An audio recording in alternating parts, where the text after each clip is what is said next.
right. Good evening, people, I think. Oh, wait, Corey's not like maximized. Let's fix that. There we Okay. go. He might want to tilt his camera down a little bit. Oh, that might be a good idea. There we go.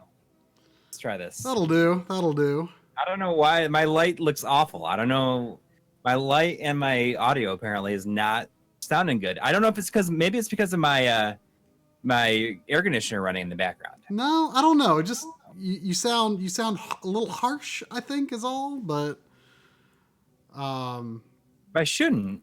yeah. Well, can people tell us if our audio levels are at least balanced to each other? Yeah. Let us know. That's the main thing. But yeah, I guess we were both sort of a little late and out of sorts getting set up for the stream tonight. So yeah, I put in I was debating between Indiana Jones and Axelay, and I guess I decided Indiana Jones. I don't know why. Last time I streamed, I was not really feeling in the mood for something.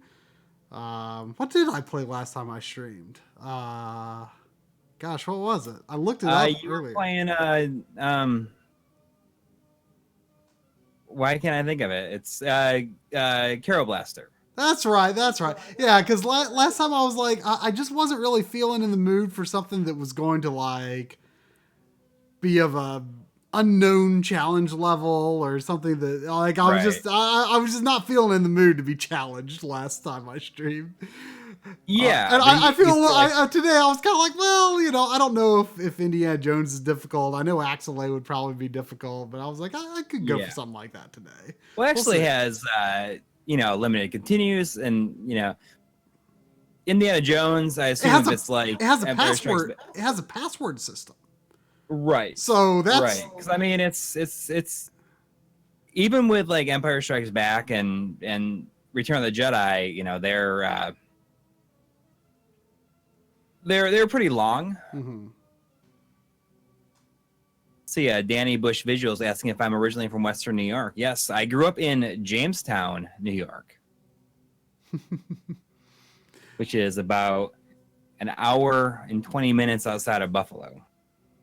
I probably like 2 years ago, maybe I shot an interview with someone from Jamestown, New York, and she was probably about your age, so I should have asked, like, do you know a Coury Carlson?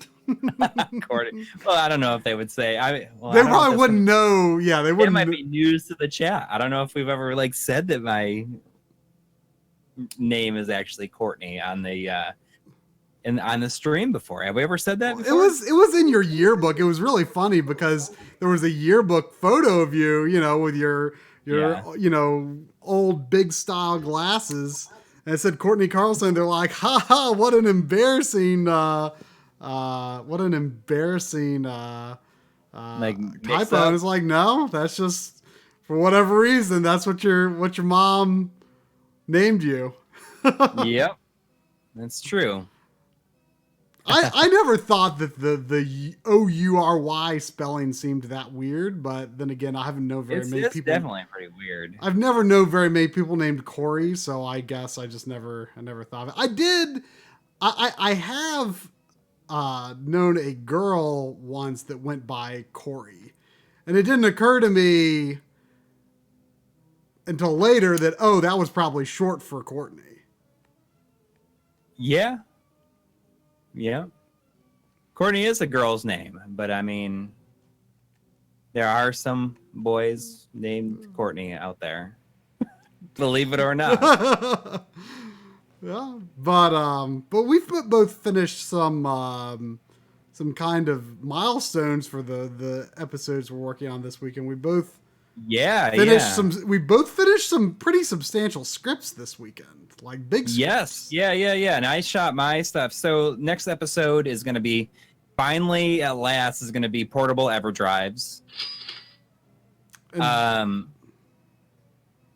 kind of decided on it, like this week, and I had a portion of the script already written, so I figured I'd go ahead and finish that up. And you have been working on the gaming on 4K televisions. Yeah, that for a long time, but I mean, it's changed significantly from when you wrote a bunch of it before. Yes. I mean, originally I thought I had about half of it written. It turned out to be more like maybe a quarter or a third of it was written. But yeah, I mean, I feel good about it. It's not like really review of any TVs or anything like that, but it's just like, here are sort of considerations you may need to think about, if you're going 4K, the kinds of cables and connections and settings, right. and even a lot about, I mean, there's obviously stuff on PS4 Pro and Xbox One X, but also a lot on retro gaming and OSSC, and, things to consider for, consoles that aren't so old, but are not current, like Xbox 360 and PS3 and Wii U and stuff like that. I mean, not that there's a lot different about how you would set that up compared to a normal TV, but it's just kind of a good chance to talk about stuff like limited range and full range and topics that have been around, but we've not really addressed before. And I feel in some ways maybe more relevant now with 4K TVs than ever, because I feel like those TVs give you more control to sort of utilize some of those features than your previous TV may have had. So. Right. Yeah, I mean, I'm looking forward to the episode as well, because I mean, there's a lot of stuff. I mean, I don't have a 4K TV, so a lot of this stuff is going to be news to me, I guess. You're probably going to be actually saying yourself on the episode a lot of things that are news to you because I wrote your lines. Yeah, well, exactly. But I mean, well, sort of the way it's this was not going to be an RGB episode at first, but now I think you've decided to make it a 106, right? I think it was always going to be an RGB episode, but originally I was thinking a 300, but now I think it should be 106, because it's really going over a lot of basic stuff that you would need to know to hook up any type of game system to a 4K TV, and make sure you're not having some sort of mismatch in your settings, or that something is getting lost along the way. The signal is not going to pass all the way through correctly or something like that. And there's actually a ton of RGB talk because of, talking about 8-bit color and 10-bit color, the digital side of RGB rather, Right.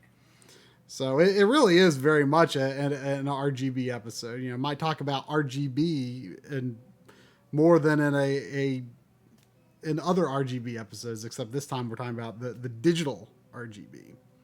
Yeah. I think it's going to be cool. I'm excited about it. I think people are going to be excited to see it. It's going to be pretty long, though. I mean, like kind of crossover episode too, because I mean, it focuses on like newer televisions, like newer technology, just in general. But that stuff that is relevant to people playing on new consoles as well. Mm-hmm. But it's, I mean, I hook up everything to these TVs, so it's relevant to anyone who plays any video game hardware, basically. There's not a lot of PC talk in it, but it's gonna be cool. Yeah. It's gonna be cool. Yeah. So it's probably gonna be around 40 minutes, is my guess right now, which, getting into a big one, but we'll see how it goes. Yeah. I think a lot of it can just be gameplay footage of, 4K systems or just random OSS. Well, I mean, that's what you always say. It can just be this. It can just be this easy thing. It won't be hard. Yeah. Well, we'll see. Anyway, let me turn, if I can find my mouse. Let me put the game up on screen. This is the Super actually just installed new firmware, and I haven't yet.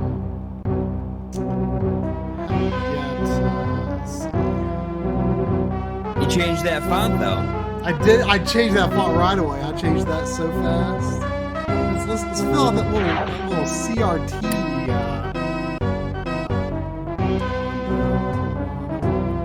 Screen. I don't know what. I don't even know off the top of my head what the setting I like to use is, the horizontal size setting. One thing to keep in mind for this, like if you ever think about it in the future, this game and also like the Super Star Wars games have really good rolling demos that show a bunch of levels. Okay, yeah. Well, I noticed you used Metroid Zero Mission for your new episode, which.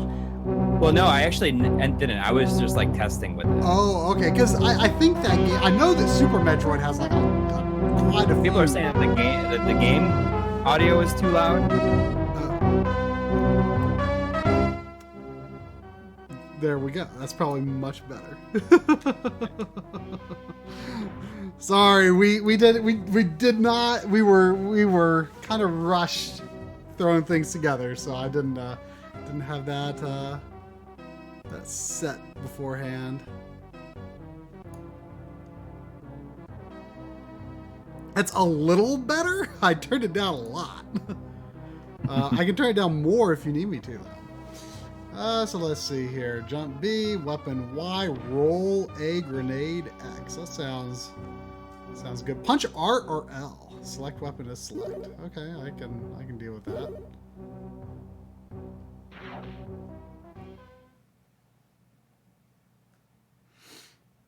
Everyone's saying it's good now. One of my favorite things about the Indiana Jones movies is how they all start like on something that like fades from the Paramount logo. Yeah. Yep. So I honestly like had never paid any attention to this. Like I never really heard what anyone thought of this. I was never really a fan of the Super Star Wars games. But you featured it in an episode, that commercials episode. Oh yeah.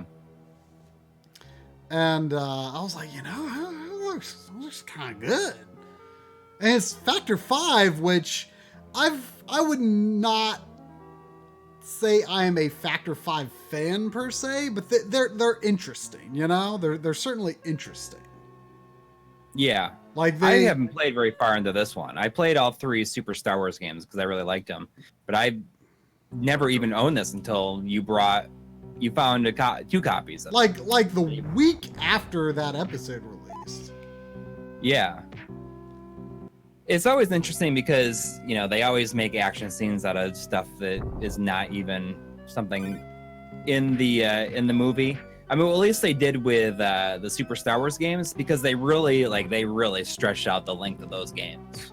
I don't think I have a whip, which. No, I think you get it, and it's a power up. There it is. I think it's up there, maybe. Yeah, but I can't. I mean, whatever that is, I can't. You probably have a double jump. I don't have a double jump. There's clearly like a whip grapple point there. Oh. I don't. Yeah, I don't think I have a whip. So I just gotta punch some bats. Yeah. Yeah. Who developed the Super Star Wars games? Like it was just LucasArts in-house or? No.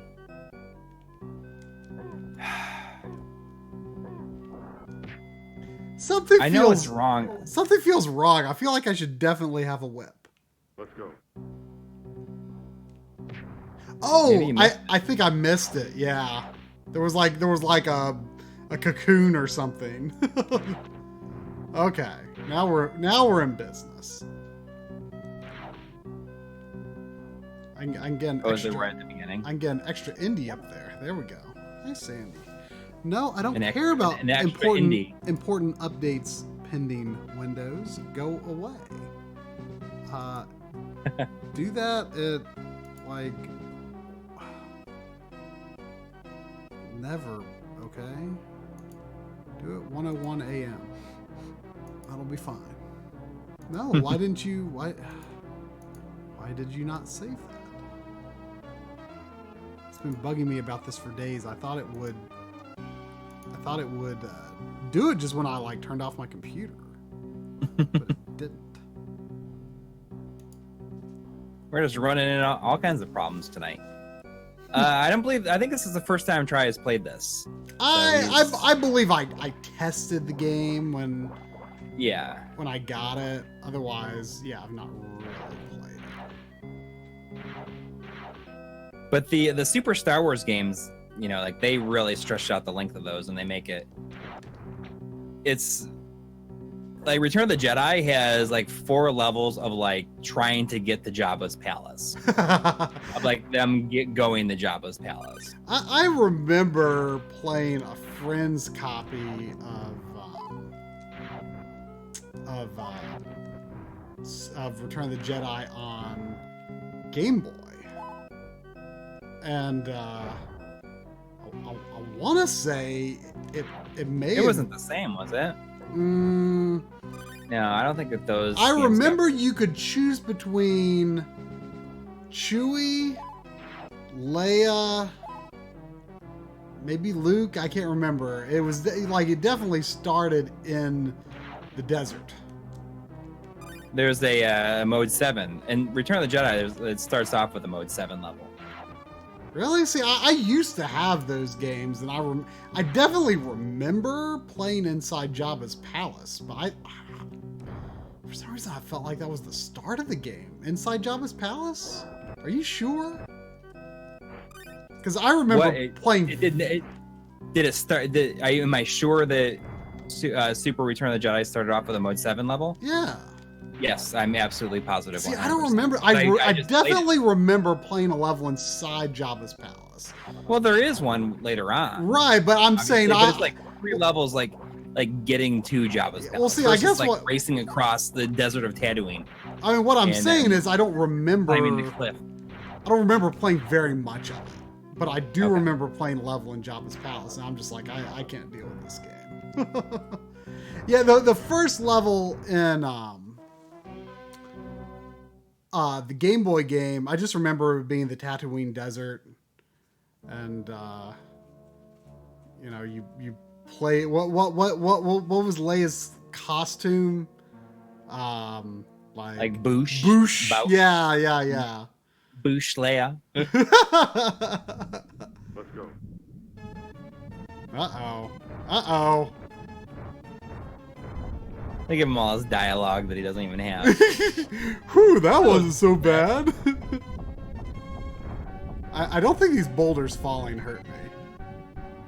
I think it was. I love that. Like, that was honestly the thing that like kind of sold me when I saw. Is this mode 7 Is boulder? this mode 7 boulder? It's like freaking awesome, man. I love it. Oh no! I got crushed by the mode 7 boulder. Let's go. I mean, this is the kind of thing that mode 7 was made for. I know. This is kind of annoying though, because I can't like see the traps. Let's go. Yeah, I mean, I think it's going to be one of those games. That's the kind of game it's going to be. Well, it's going to have like... Oh man, why I can't do that because then it'll knock me into the boulder. Okay, this is my last life, so I better be careful here.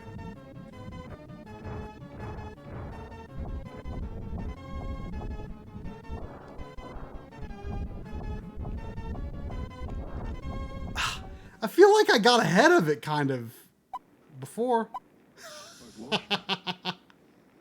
You gotta memorize that face on the continue screen. Henry Jones, old Henry Jones Sr. You know, I shouldn't have.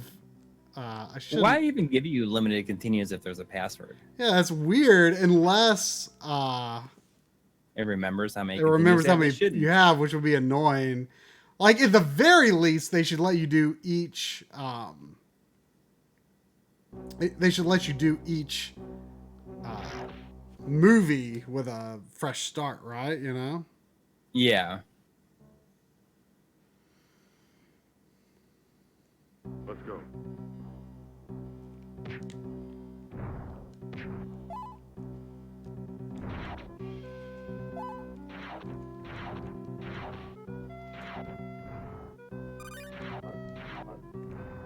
Hey, did you get a chance to listen to that audio I sent you? I did not. Okay, I'm curious to see how it sounded. I shot my on-camera parts in a different space today, like a more of a set that I have set up in the kitchen and the attic here. You didn't intend to shoot in front of that screen originally. No, but I thought there's enough stuff in there. I think that I put some blankets up, and I think that hopefully it made the audio sound okay. Although the angled ceilings, you never know. I think it sounds okay, but I need to have another set of ears on it. But I mean, I'm not gonna redo it at this point, anyways. Well, for a long time, my I think you can do the whip in 8 direction. you can't do it down, but you can do it diagonal up and up. Okay.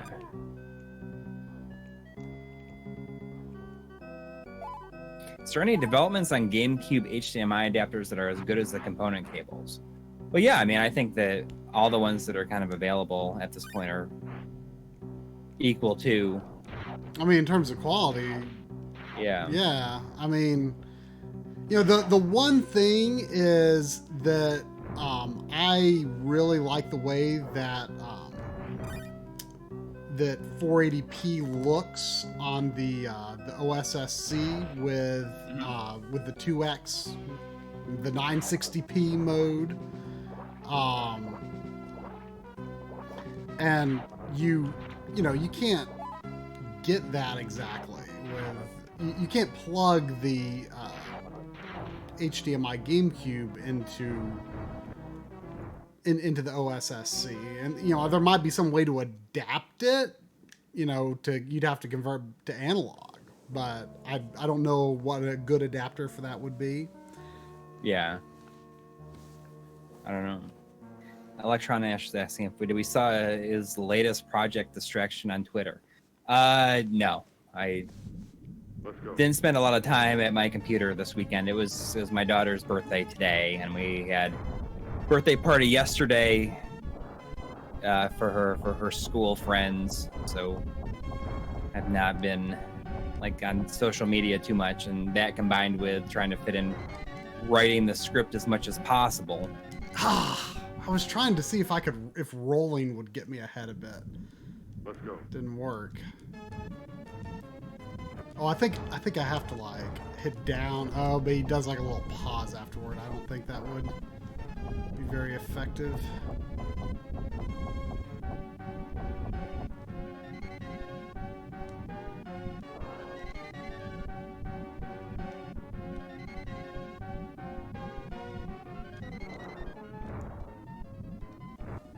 So to finish the Dreamcast HDMI. Speaking of Dreamcast, I mean, I don't know if I think we said it last week because we both put MUs in our Dreamcast. Let's go. Yep. Have you used it at all besides testing it? Very briefly. You've pretty much put everything you want on it already, right? Yeah, I filled a 128 gig card. I mean, I can't really think of. I put some stuff that I may want. I can't imagine really putting anything more than what I have. I mean, I guess when 256 cards are cheap enough, maybe I'll upgrade. Mm-hmm.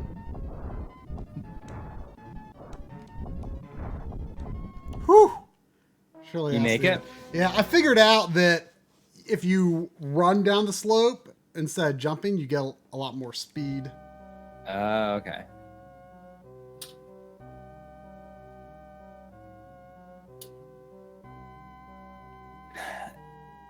Yeah, thanks, Kevin McQuarrie. She turned 6 today. Wow. It's kind of crazy, she's 6.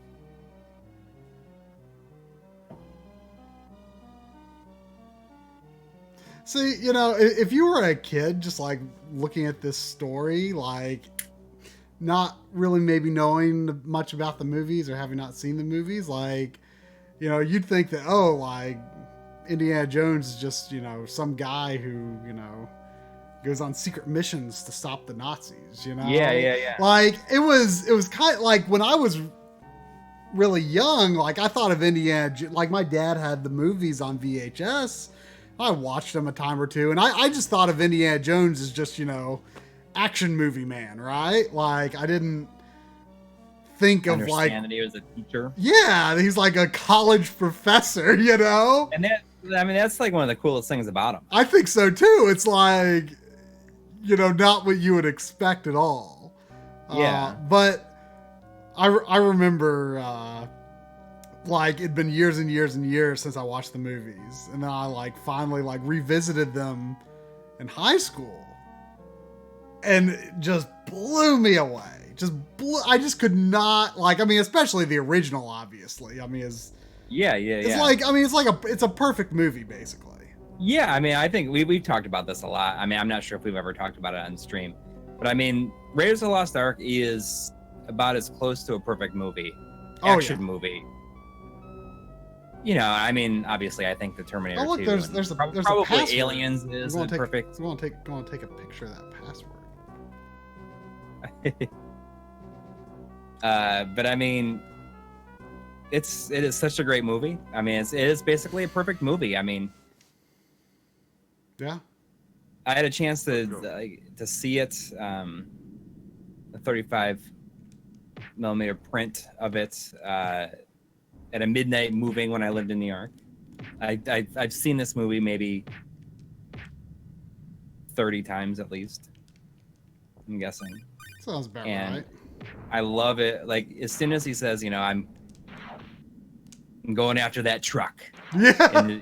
And you know, it plays the theme, and he's on the horse, and everyone's like cheering for him. Man, it's like, yeah. From that point on, the movie is like nonstop action. I know, and you know what the crazy thing is? Like when I like, you know, when I said I like revisited it, like, you know, I didn't remember very much about it. I remembered, like, from being a kid, I remembered Temple of Doom the most. I think just because it has like the most striking imagery for a kid.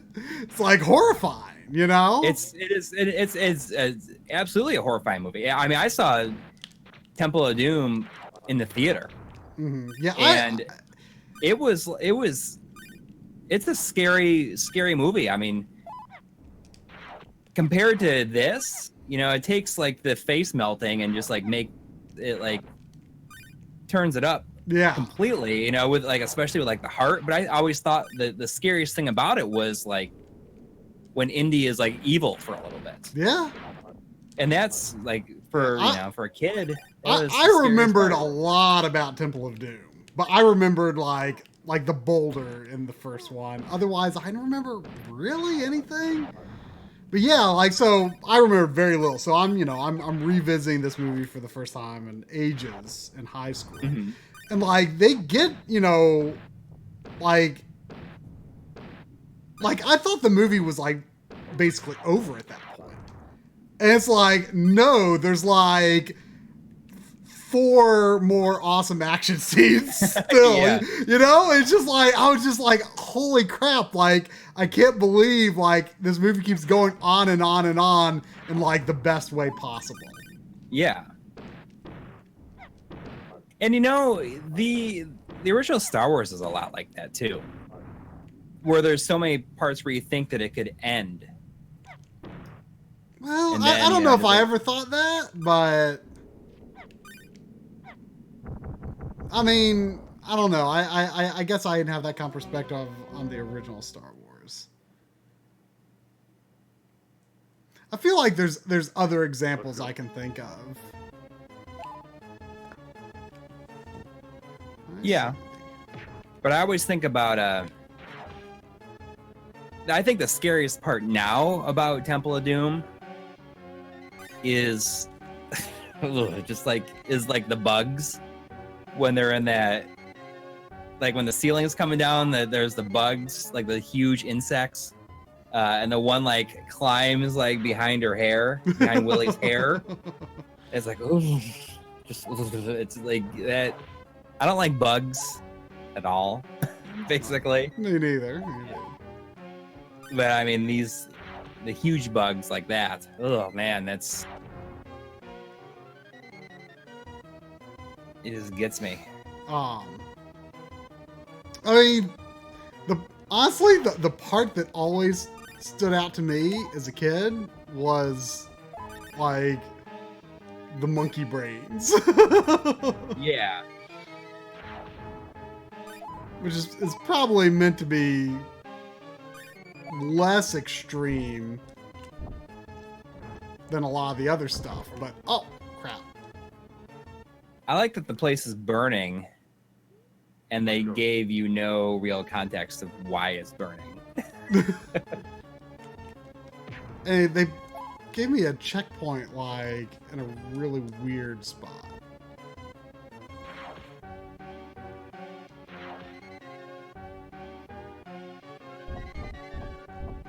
Would I eat a Fallout Road Roach?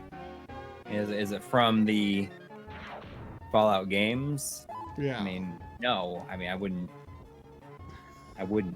But I guess, you know, in a post-apocalyptic world, you know, I wouldn't have a chance or choice, I guess. They're big. I mean, they're, you know, they're like the size of a dog. That's horrible.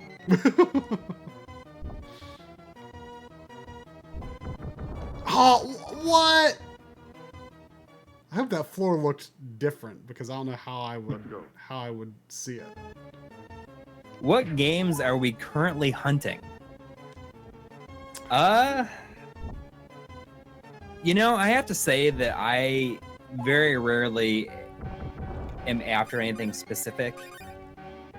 I think it's more fun to just kind of say, to see something and be like, oh, you know, that's something I would like to have. Yeah, I mean, there's certainly always things on my mind, but when I'm like put on the spot like that, I'm like, oh gosh, I can't. Oops. Oh no. Okay. When I'm put on the spot like that, I just like can never come up with an answer. Right.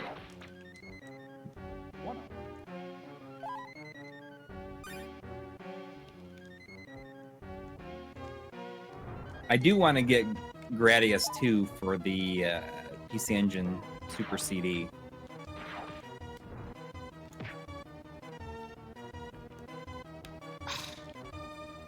I think I screwed up. Oh, good. I got an extra life at some point. Down the stairs. There you go. You can punch it down the stairs. I punched it down the stairs, but it went too far.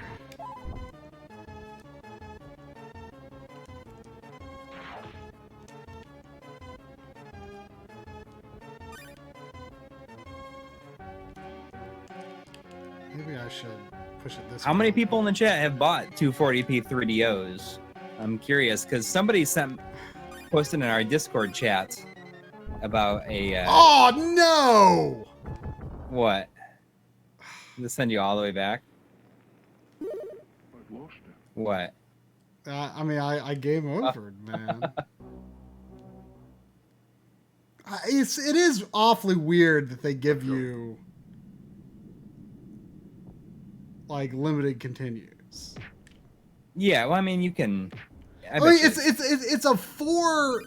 I mean, it's a 4 icon password. There's no way that password remembers how many continues you have. Yes, exactly.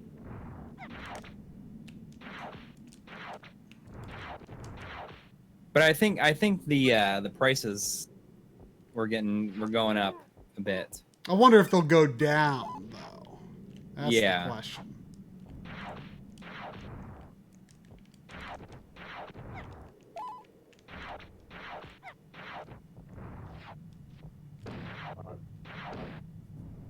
You know, I'm pretty sure I'm not hurt by that bullet from that guy when I'm ducking, but it sure looks like I should be.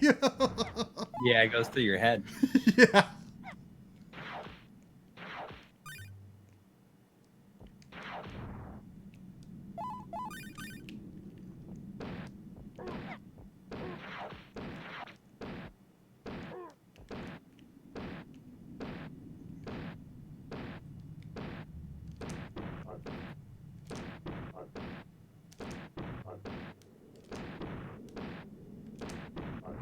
Jeez, it took 4 shots in the foot for that guy to die. What do you think he's doing when you're not even close by? You think he's just there shooting forever? Probably. It only took 2 whips to get him. Well, I mean, this level kind of makes me... my big question is if you're gonna have to fight the sword guy, and if he dies with one shot, he better die with one bullet. He better. I mean, if he does not die with one bullet, like, you're not even gonna play this. That's a horrible decision on whoever did that. This level kind of, maybe it's just the birds, but it kind of makes me think of the snow level and oh, there's something down there. Oh. Are you gonna go down? Yeah, I did. It was just fine. For now, anyway.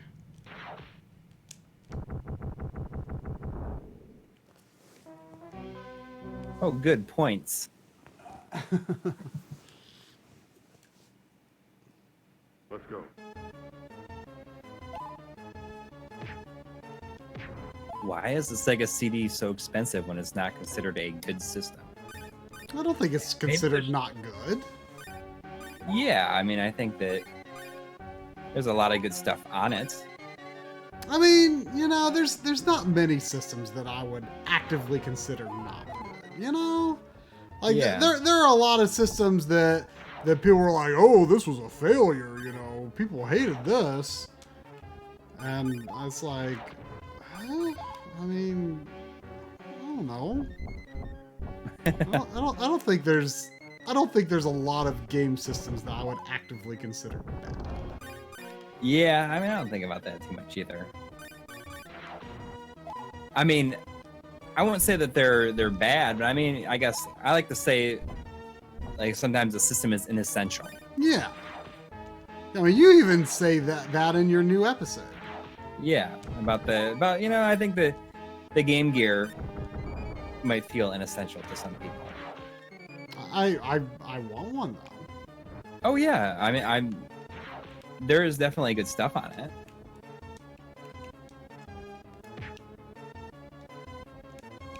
Ah, this is really hard, Sandy.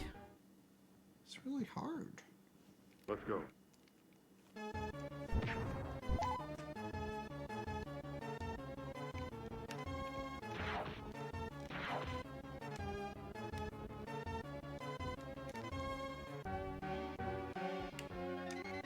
Yeah, Starblade in the 3DO episode. I definitely kind of want to get that, and I know that there's a Sega CD version, but I kind of want the 3DO version.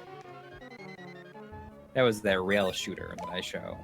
Oh yeah, there were some very interesting looking games in that. Yeah. Sure. I think I might got one up.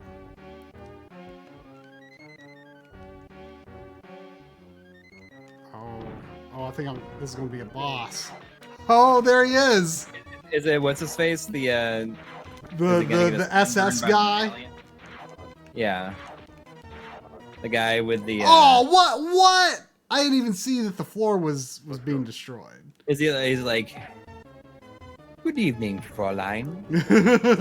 Yeah. He's the guy that pulls out the cane, and it's his coat hanger. Yeah. Ah.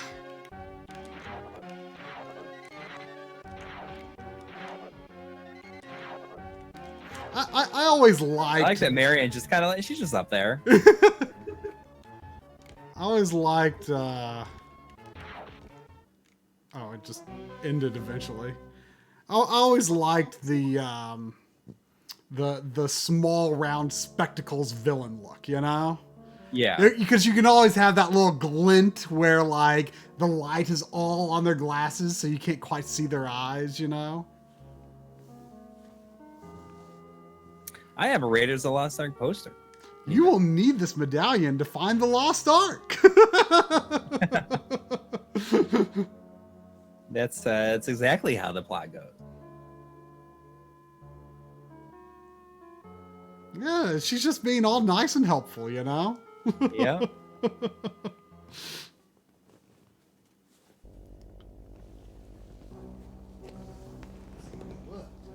Look at this big monkey. The almost engine finally bought a frame. Look at that big monkey, Sandy. Oh, I didn't realize there's a PlayStation 2 version of Starblade. I will have to check that out.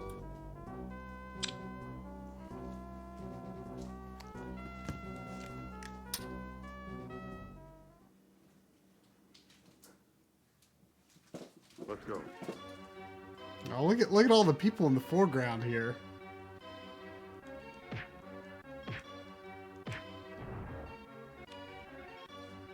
That's cool. I mean, that looks like a Super Star Wars level.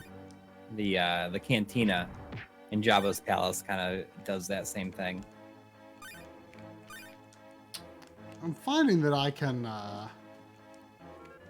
climb up on some of these platforms. I'm wondering if I could have done that sooner. Oh, probably. I probably could have done that in the last level and things would have been easier. Yeah. Oh, here's a sword guy. I don't have a gun, though. I'm gonna have to run. I don't have any weapons. Oh, that's not him, though. He's probably the boss of the level, and he's probably going to take a bunch of hits. Probably. You need to be prepared for this. How am I supposed to get that? Oh, okay. I can, like, hit down to... The drop? Yeah, or... Doing bad. Yeah, Gecko 1993. I think that this game does use the same engine as the Super Star Wars. They look very similar. I mean, you would think though that Factor 5 being Factor 5 that they might like kind of do their own thing. Well, I mean, I don't think that they were. Well, I don't know if this was before or after Super Turrican.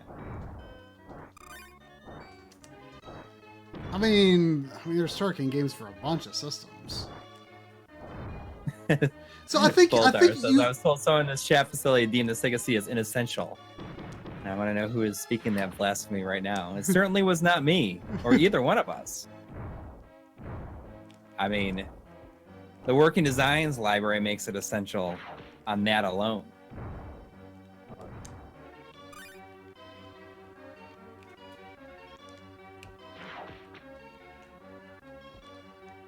I do wish you could whip down to get those rats. Oh, it's a monkey. I didn't see that.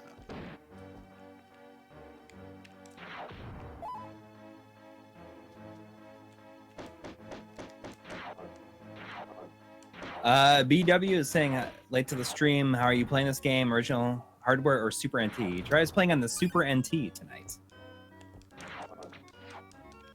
I really haven't played much Super Nintendo games since doing the Super NT episode, so...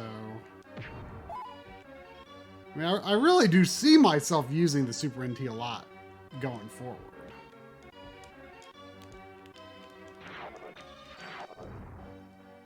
And Voltar, let's not forget about Popful Mail. And Night Trap. And Night Trap.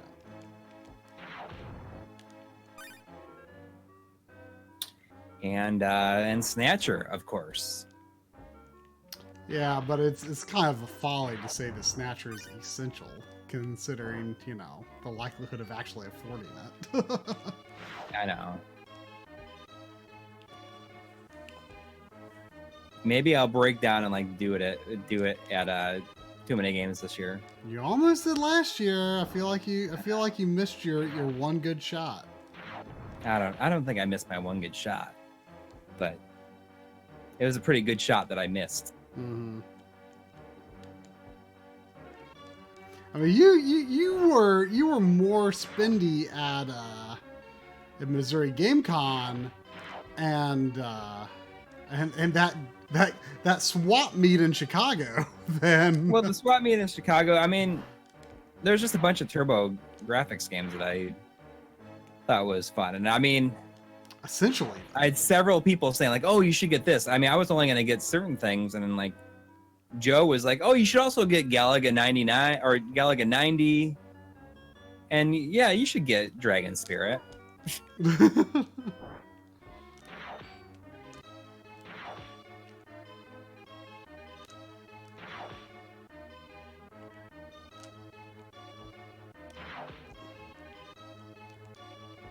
I am excited to see like how the Street Fighter. There's some talk about the Street Fighter 30th anniversary collection. I'm pretty excited to see how it comes out. Hopefully it's good. I mean, I think that it's going to be good. I think there's good people. There's like so much animation lag throwing that grenade.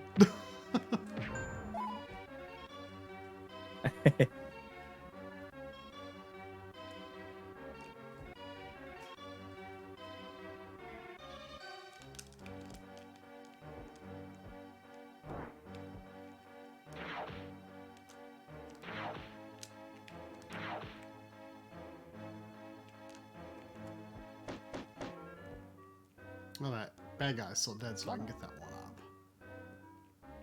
up. Wasn't able to duck under the bullets in this level. Do you think there's going to be a level on the boat? I mean, it's hard to guess like how long this game could be. Because if there's like a lot of levels in each movie, then it could be kind of long. Yeah, well, I mean, the Super Star Wars games were way longer than they needed to be. That's for sure.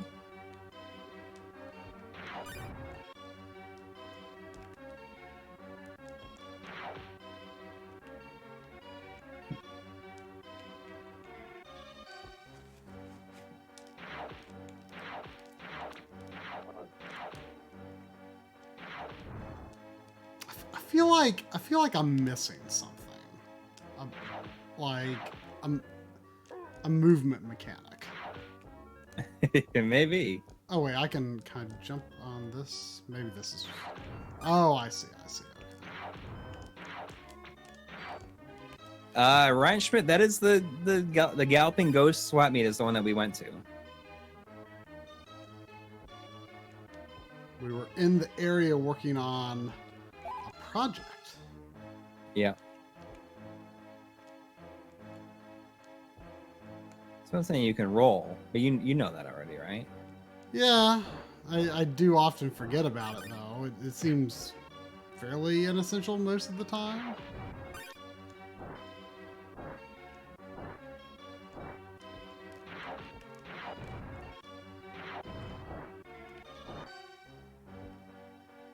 Oh, there you go. I mean, maybe not.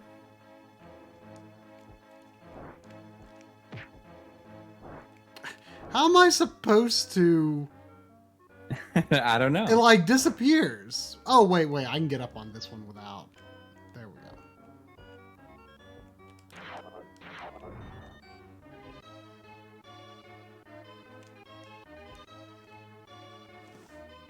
Oh, there you go.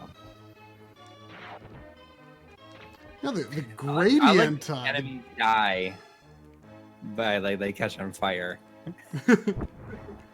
The gradient in the sky is kind of weird. Like it like has like a gap.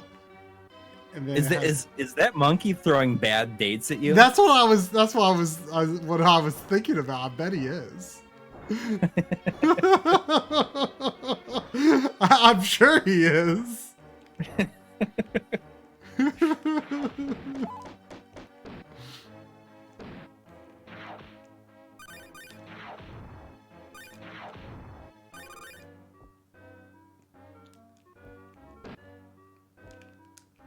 I mean, he's got to be, right? Yeah. I mean, the monkeys don't know that they're bad days, though, until they try one.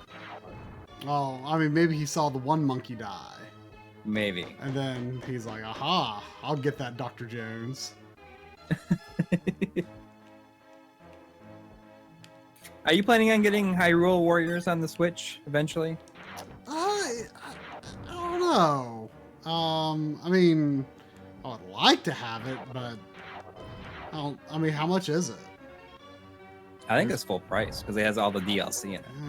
See, I mean, I don't want to pay full price for it. I'd pay like $30. Yeah, I used that gamer's card unlocked before. I know, Club.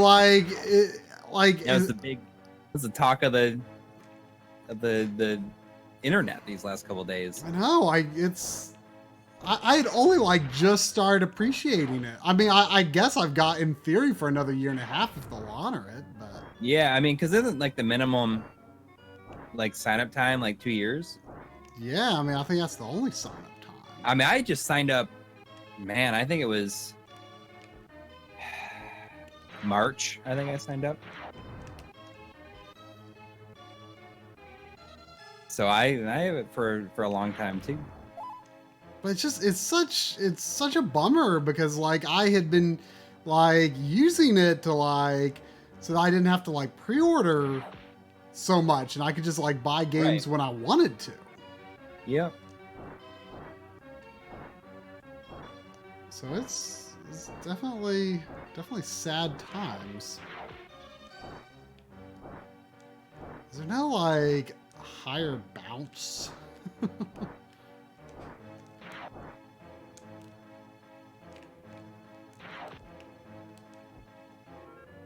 Oh, I can get up there.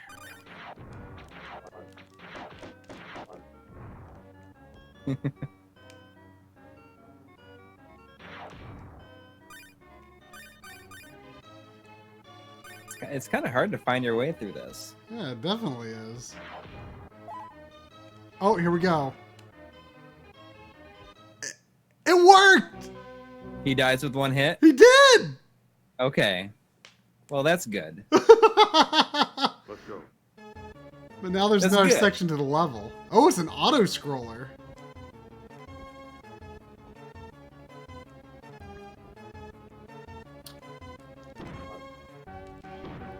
Oh, it's probably just like the boss fight.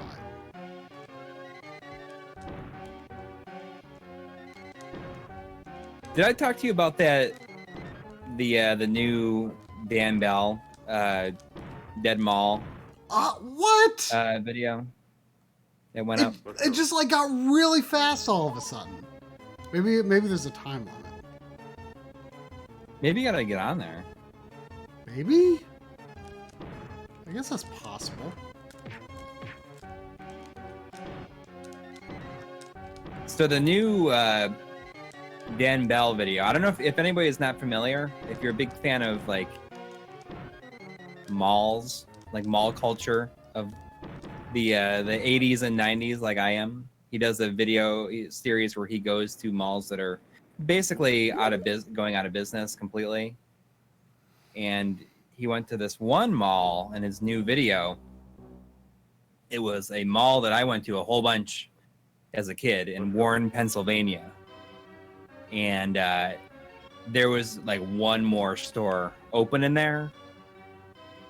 And he is walking through it, filming it, and all of the empty stores were unlocked. So he was able to go into all these old stores. And it was crazy. I mean, there's so much stuff that I remember going to that was still there. I mean, I saw National Lampoon's Christmas Vacation at that movie theater in that mall. And on that same day, it was my birthday, and I also got Thunder Force 2 and Rambo 3 for the Genesis, and it was like 1989. So I would have just got my Genesis the day before that. And it was really sad. I mean, it was really sad kind of seeing this video of these old places. And there was an EB World, which was like electronics boutiques. They kind of had a spin-off store. It was the same kind of deal, but they just had a different name. And like my assistant manager that I worked with when I worked at Electronics Boutique, he's the guy who like opened that store. And it was, it's been closed for years and years and years, but all the stuff was still in there because, nothing came in to take its place. I mean, not all like the games or anything. Okay, but the games weren't there. No, but it was just, the cash register and all this other stuff. It'd be crazy if the games were there and it was just unlocked. They were still there. Yeah, I don't think they'd still be there, right?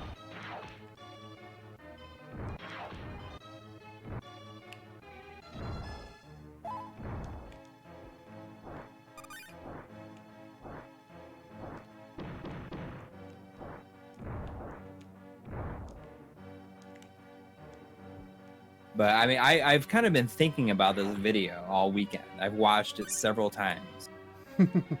Usually he does this really cool thing where when he walks through these old malls, he puts on music in the background so it sounds like it's playing in the mall, which is kind of cool.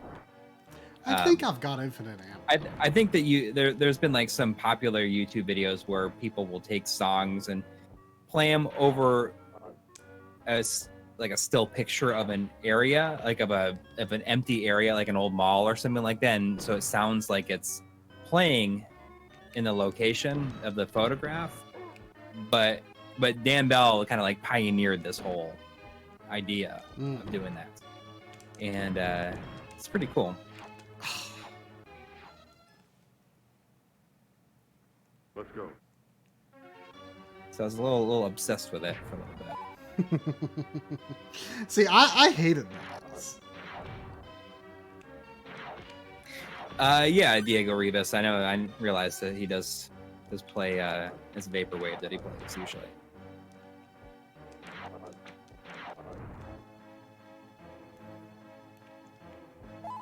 But yeah, I mean, at the Warren Mall, there was an Aladdin's Castle arcade that I went to.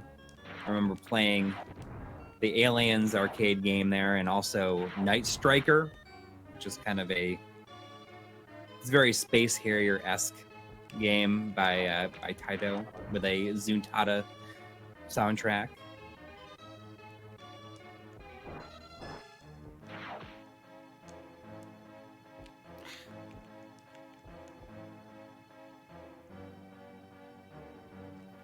See, I always associate malls with, my mom wants to go shopping, and, I'll probably have to try on clothes, and,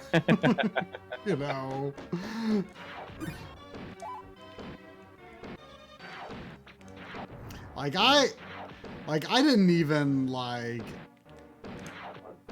like money as a mechanic in games for a long time, because I'm like, ew, shopping's boring. Like, coins were fine in Mario because they weren't used as money, but I didn't, I wasn't really into for a long time. I wasn't really buying into stuff. Like Zelda or Final Fantasy. I'm like, ugh, buying stuff. I love shopping in every form. I mean, as an adult, there's. I kind of enjoy going to places like IKEA or Lowe's, but, or, obviously retro shops. I mean, that's the big thing for me, but that definitely can be a little addictive, but I still don't like shopping for clothes.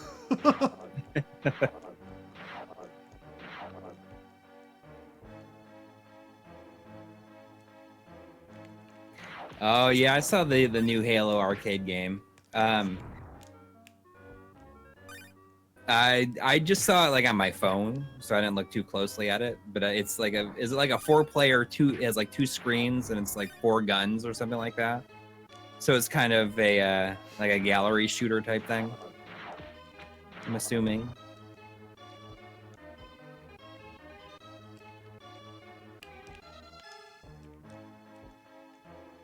I really want that health over there, but it's probably not worth it. Got for those scorpions. Scorpions? They're mice. Oh. Can you look up what to do with the boss on this level? Because I just kind of felt like at a loss. Yeah. Your idea of getting on the thing might be right, but I'm uncertain how that would work with this game's mechanics. It makes sense, though.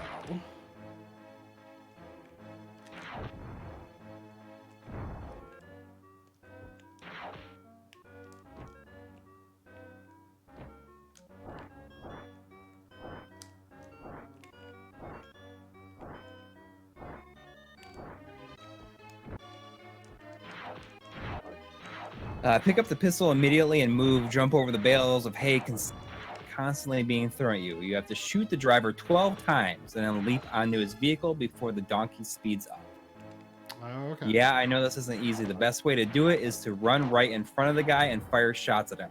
The hard way is to do jumping shot. Oh, okay. That's what I was trying to. So like shoot diagonal. Yeah. Ah, I didn't even think of that for some reason. Okay, here's the guy. He like automatically runs off like after I shot him. I didn't realize that before.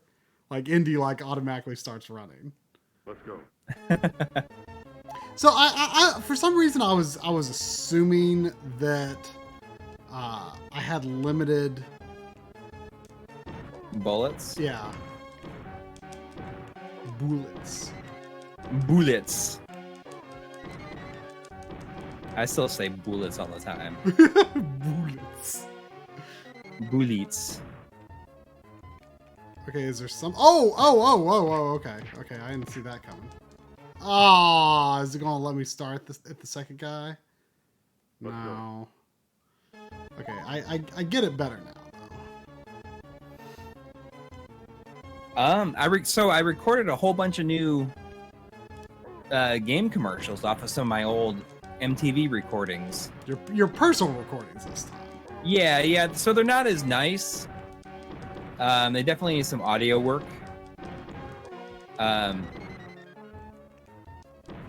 But there's some interesting stuff in there, so I can hopefully get another episode. So that's going to be, commercials from like 94 to 99. I think there's some Dreamcast commercials. Any tips like for the second guy? I don't want to have to do this level again.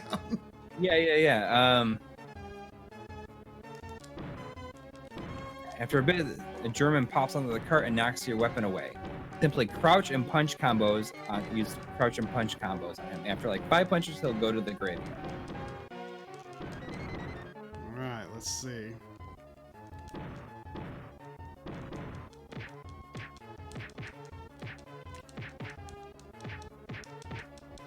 Oh, I swear I hit him at least 5 times. Let's go. You hit him 4 times. Dang it. Wonder if I can use my grenade on this guy. I don't know. I don't know if it helped. But yeah, I can probably get another episode out of the commercials. I think it should be cool. Ah, dang it! I'm not sure when it'll happen, but I think episodes are gonna start speeding up here pretty soon. Because in addition to the traveling they were gonna be doing, because of the traveling, let's go. My kids are going to daycare. Well, as long as we find out what's happening with that at this point. My kids were supposed to be going to daycare 5 days a week, and then we got a message yesterday from my daycare, kids daycare, saying they're closed until further notice. We got to find a whole other thing, so we got to call like other daycare places to find other plans for them.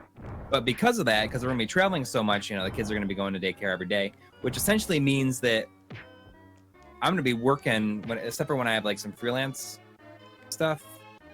The kids are gonna be at daycare all day long, like 5 days a week. So I can essentially work on the show every single day now. Just, I guess the idea is to work on it all week and be able to kind of ideally, get maybe an episode out even every week, maybe. Let's not get too optimistic here. Between the two of us, eventually, it's very possible. Eventually, it's possible. Yeah. So I think that a lot of people, I feel like there's gonna be more content coming. I'm gonna get into a position where I have decided what my next episode is gonna be by Sunday night, and I can just work on it all week. I saw somebody mention Cobra Kai here. Have you been following that at all? Following I mean, what? are you? I'm not even sure if you have any familiar or like any feelings on the Karate Kid at all. I think I saw it when I was like Okay, so 7, like, but no, I don't know anything about it really. So, are you familiar with the YouTube Red series called Cobra Kai that came out? No. Oh, so they released the show, like a 10-part series on YouTube Red. It's called Cobra Kai, which is a kind of follow-up to the original Karate Kid movies, and it follows like kind of the it starts off kind of following like the bully from the first movie. Why is he using the same actors? Yeah. But it's also kind of, the same actors and everything. And it was so good that I can't even explain to you like how good it was. That's actually kind of surprising that it would. Everyone was like, this has no reason to be as good as it is. Uh-huh. And it was so good. The first 2 episodes are free, and I signed up for YouTube Red because of it. Wow. Yeah. It was pretty incredible. I mean, my wife and I both watched it, and she was like, the whole time she's like, how is this so good? Which is, it's like a legitimately worthy follow-up. Yeah, I mean, it's really, really good. That's kind of insane. Like, I mean, even me not having an attachment to it, like, I'm just impressed that they could pull that off.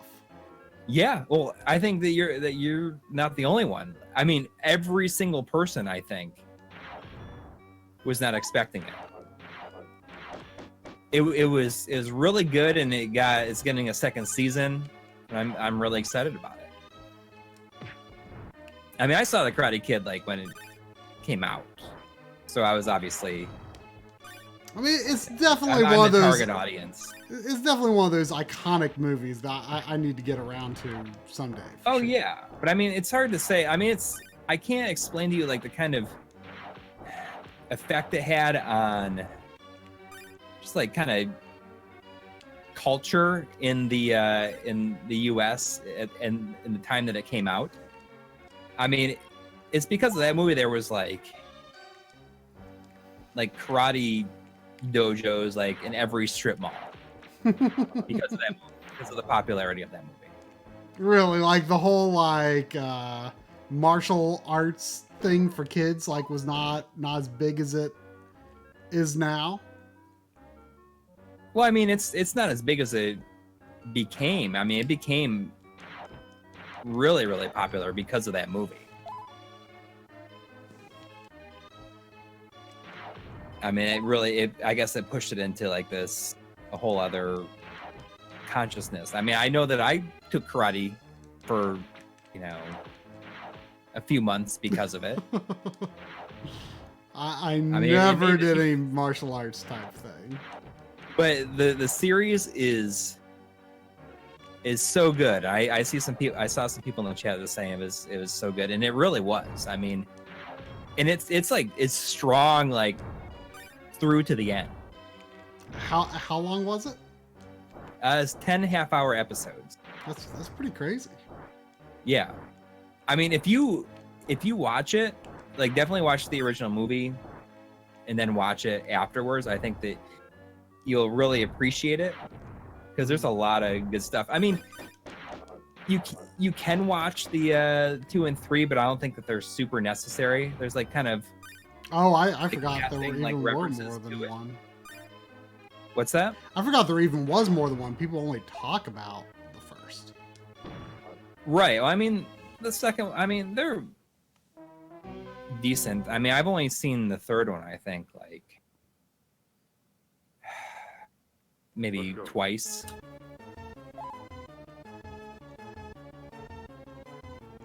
Yeah, 2 and 3 are not needed at all to watch it. I mean, there's a couple of like passing references to certain things, and maybe they'll come into play more later on. But man, it was a great show.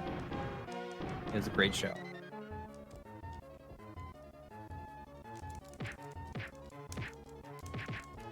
I figured, I figure I'd just like keep red for the time This being. is so hard. Let's go. Like, I don't really see any way that it's not just, a battle of attrition. Like, I just have to get to him with as much health as I can, which is, like, it's not... Like, I don't know. I feel like I shouldn't be getting hit on this part as much as I am, but... Okay. I might just be too close to the edge as part of it. Yeah, I see the show saying Karate Kid 3 will probably be referenced a lot more in season 2 because I don't really want to spoil it. Why is this so hard? Let's go. I mean, there's no, like, real strategy, I don't think. I'll look at a different FAQ to see what it says.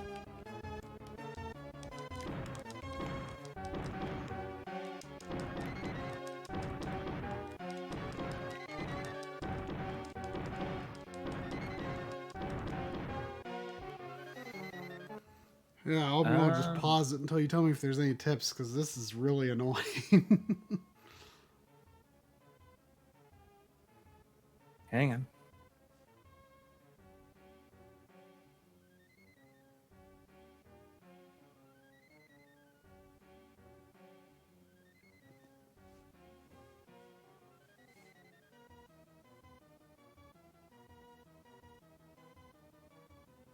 Since you're safely on the cart, a very large menacing thug will join you and knock your pistol away, forcing you to fight hand in hand. If you stay near the right side of the cart and perform punching combos, the thug shouldn't be able to fight back since he'll be either taking hits or attempting to position himself for a counterattack. After about 5 or 6 good punches, Indy will emerge victorious.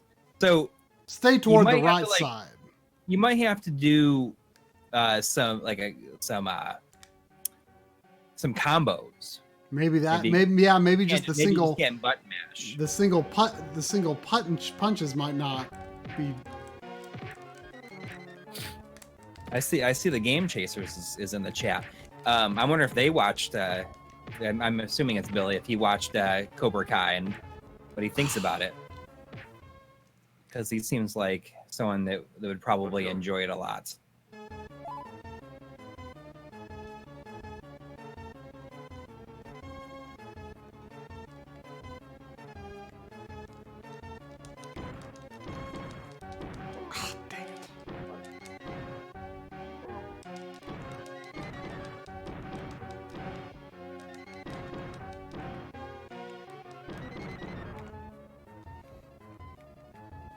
You also take hits if you come into contact with the cart. Oh, I got him like punching the wrong way. I don't know why that worked. I think he was trying to get in front of me, maybe? Maybe. You did it. Game Chaser, you should definitely just watch the first 2. Because if you watch the first 2, you're going to want to sign up for the rest. I'm getting concerned if Salah's going to be in this. He better be. I don't think he's going to. He should have been in it already. Yeah. Let's go.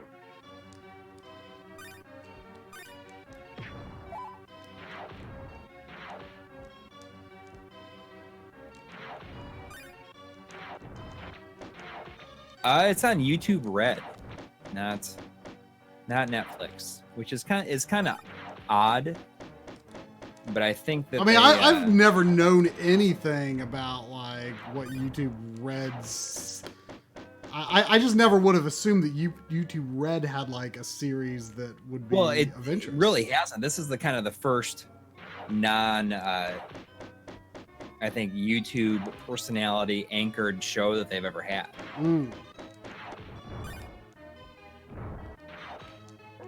I mean, I certainly have no interest in watching like anything else on YouTube Red, but it's kind of nice that you can.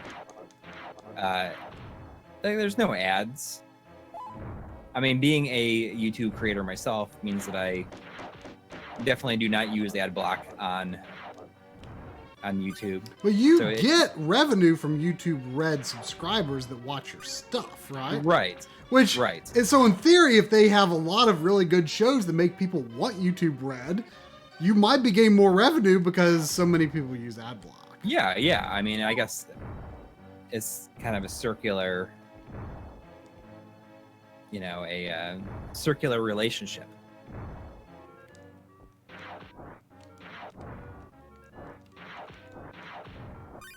I didn't expect to have another level in the town.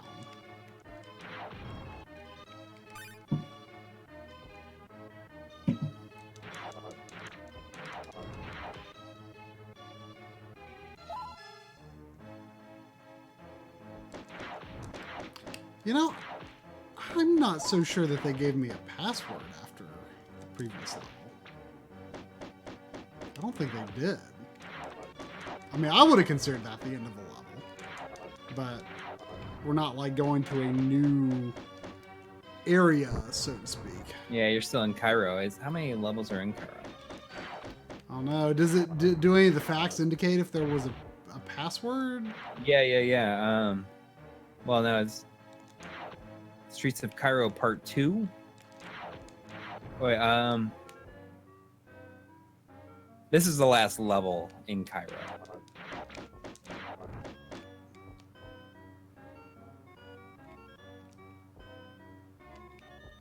Does not look like there's a boss.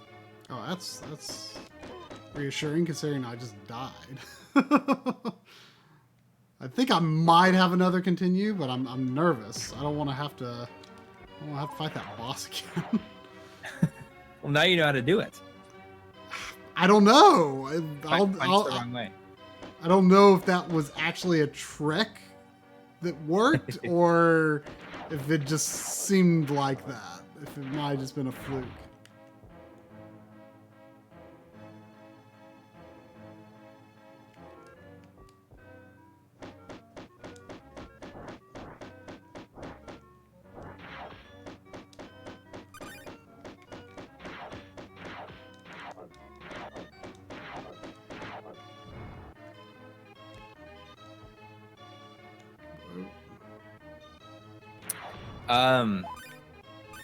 For people that don't follow us on Twitter or anything like that, I've been uploading a lot of videos to the B-roll channel.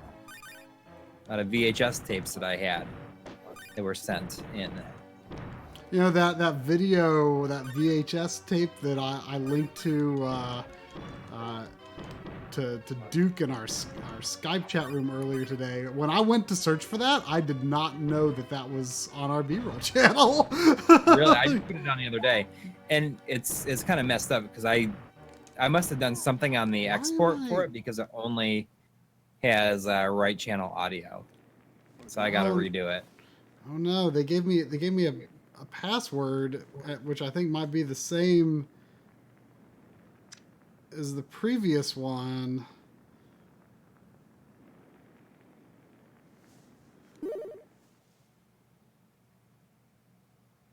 Oh no. Let's see. The B-roll channel is called Video Game B-roll. I can link it here. Oh no, it is the same password.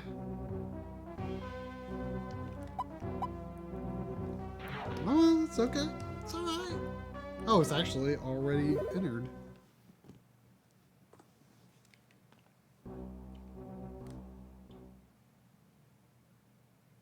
Surely, even though you don't change locations, surely they give you a password before you get to the yeah, I think it's just each area. Side. Yeah, but I mean, there was already kind of two parts. I mean, it felt like two parts to the Cairo before that other But I guess if the boss is like in the middle, then that kind of makes sense. I really don't like the people that drop the pots.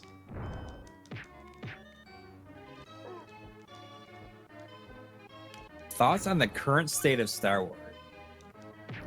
You know, I really liked Force Awakens, and I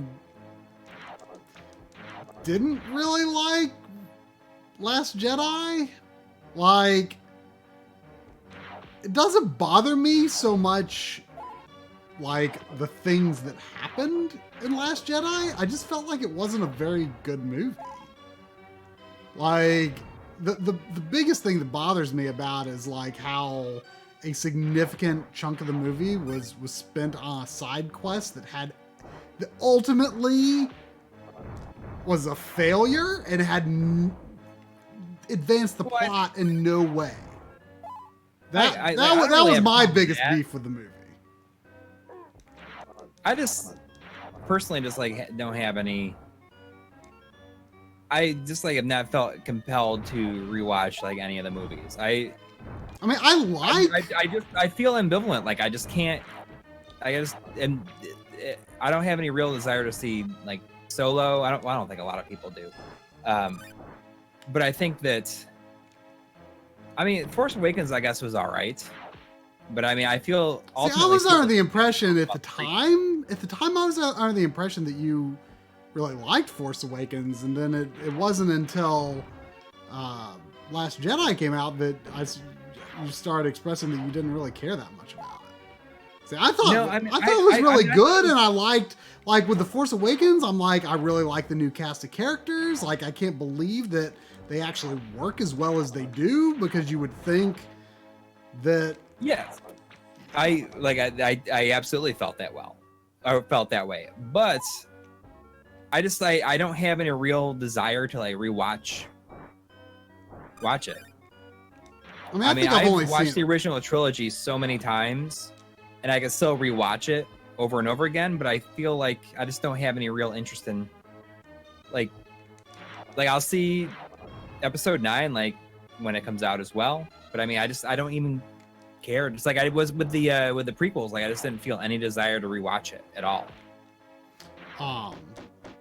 You know, I got the impression that a lot of people, some people were, I think, more into Rogue One than Force Awakens. I think so too. I liked it, but like I didn't think it was amazing. Like there were a lot of things that I didn't care for about it. I'm planning to go see Solo, but I'm not excited about it. Like I don't know if it really even matters who they got to play Han. Like, I just don't know if I can accept someone who's not Harrison Ford being Han Solo. You know? Yeah. Like, and especially like the guy that they got, I just don't feel looks that much like him. You know? Like Lando, I definitely believe. Like Lando, I'm like, okay. Yes. That's pretty good. But Han, I'm like, I don't know. Yeah. I mean, I just don't care. I mean, I really just don't care. But you know, I probably will see Solo eventually as well, but I mean, it's gonna be the first Star Wars movie I don't see day one, I think. Since Empire Strikes Back. Because I was too young to see it day one. Believe it or not. But I mean, I just don't care. Like I watched the original trilogy more times than I can count. I mean, I've said it before. I mean, there was a point where it was because of the Super Star Wars games that kind of got me back into it as a teenager. And I had, before the special editions came out, I had a VHS, like the trilogy on VHS that I got for Christmas. And for about a year and a half, I would literally put one of the tapes on like every single night. Just like it was just in the background. I'd fall asleep to it. I mean, I have seen it so many times, but these other ones, I just don't even. Yeah, but I mean, we're also at a Don't care different about point in our lives, you know? Yeah, absolutely, but I mean, I don't know.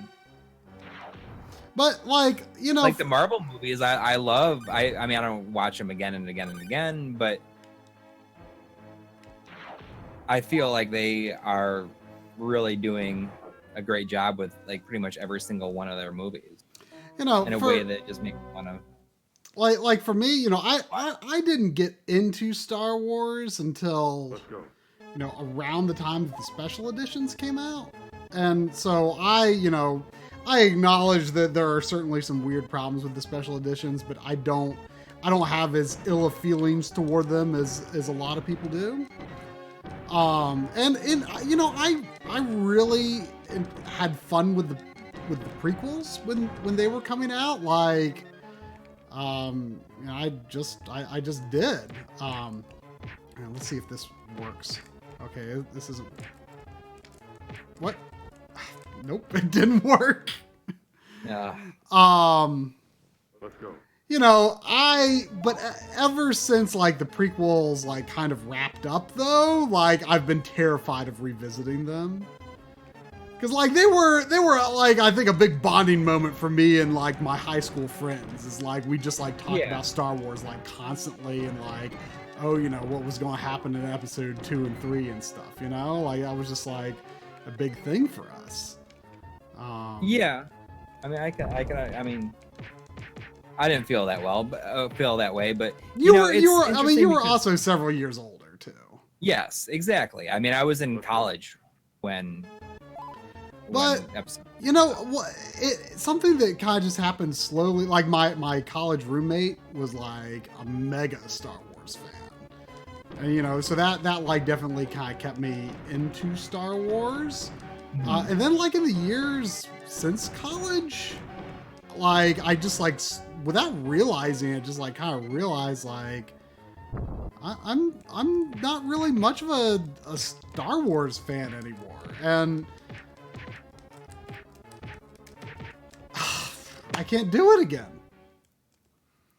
Like it just slowly, like it's just like, man, I just like don't care about Star Wars anymore. And like I eventually, like, you know, that was like when I realized that was, you know, kind of at the when the Mass Effect series was kind of at its peak. And you know, I was like, you know, like I kind of feel like Mass Effect is like the sci-fi thing that I'm like way into right now. And I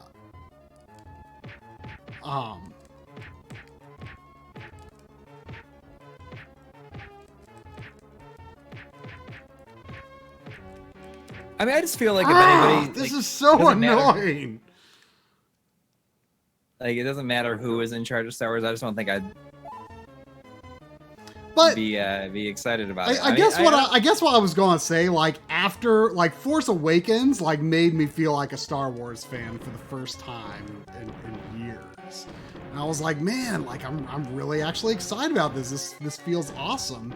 And then you know, Last Jedi came out, and you know, I was just like, you know, that wasn't really that good of a movie. And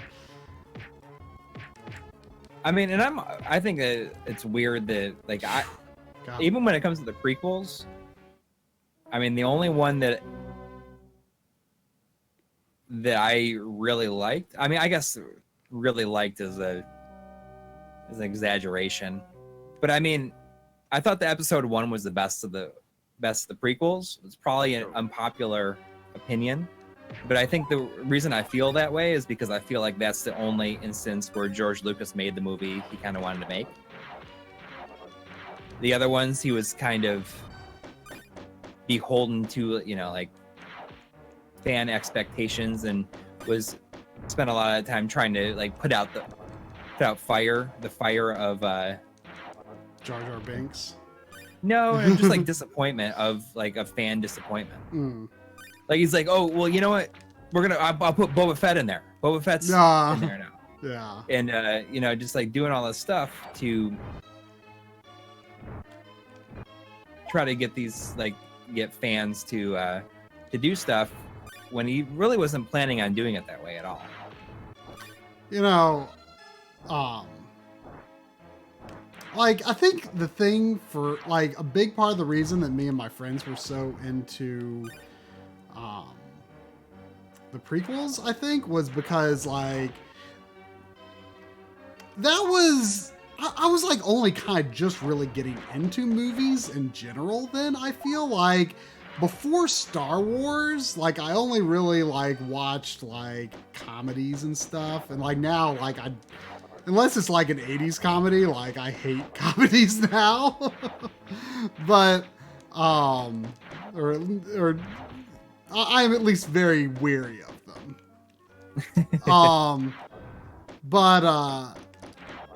Like, Star Wars, like, when I started getting into that, it was, like, the first time that I was, like, really invested in something that wasn't, like, just supposed to make me laugh, you know? And so I didn't have, like, a diverse movie palette at that point, I guess you could say. And also, like, you know, me and my friends were just, like, getting into, like, making videos and stuff like that. And we were, like, really interested in special effects. And, like, you know, CG was, like, the new wave of special effects. And, you know, now, like, obviously, like, CG feels, you know, kind of annoying a lot of the time. But at the time, like, it was like, whoa, like, computers can make anything look real. Like, that's how it felt to us anyway, you know, in our... See, that's, like, a different... Like, I mean, Jurassic Park was so successful because it's like a mixture of like real things, like the animatronics and CG. And I think that's why it looks so much more convincing, is because it kind of goes back and forth instead of everything. Are you kidding me? The continues put me on this part? Like, I thought the continues would put me after the boss. You're like the continues are worthless.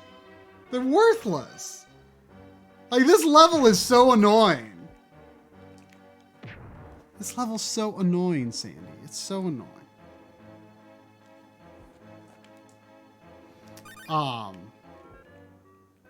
But I mean, you know, I really liked CG in those early days. Like, now I'm like much more about practical effects, but in those days I was big into CG. I thought it was really cool. I was like, you know, you can make it do anything. And, you know, so a lot of that, you know, that kind of stuff just fed my interest in the prequels. And two, I think for me and my friends, it had less to do with like how good the movies were and more just like about like the fascination of like, oh, you know, like what's going to happen, you know, we knew where it would end up, but we were like devising all of our theories about, you know, how it would get to episode 4, you know what I mean? And we just wanted to see how it would, you know, pan out. We actually went to a in New Jersey. It was like, you know, it was a bit of a drive.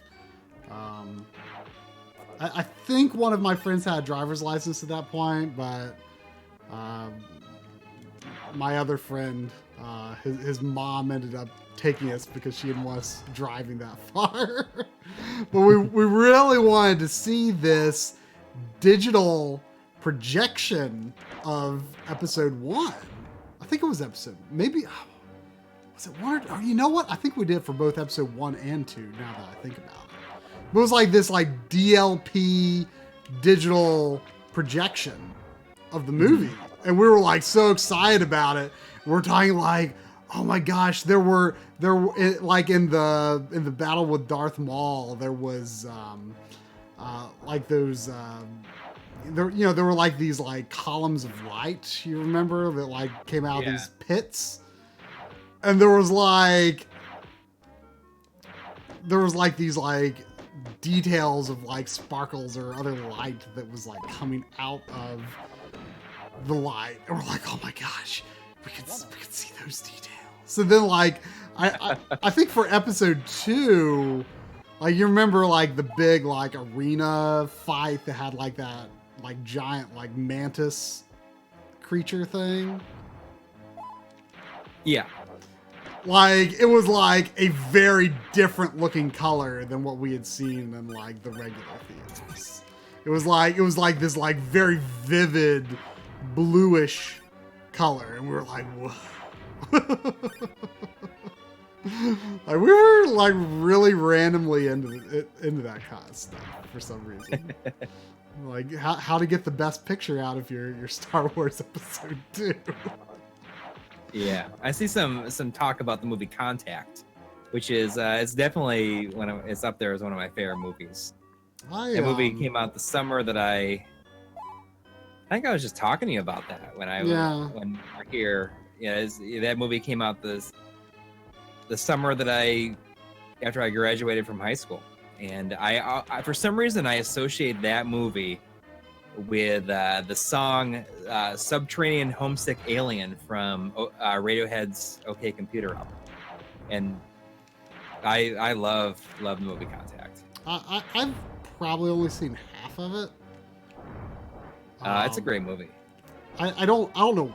Like, I remember watching it in high school, like in a high school class, and I don't remember what the context or reason for it was, but we didn't watch the whole thing. I saw. I mean, I don't know how fair it is to compare them, but I've always thought of them as maybe similar movies. I watched Arrival on Amazon Prime. Great movie. Several weeks ago, and I thought it was amazing. I loved it. Yeah. Yeah, it's definitely a very similar movie to Contact in a lot of ways. Kind of in the way that it shows how the world will react. There's,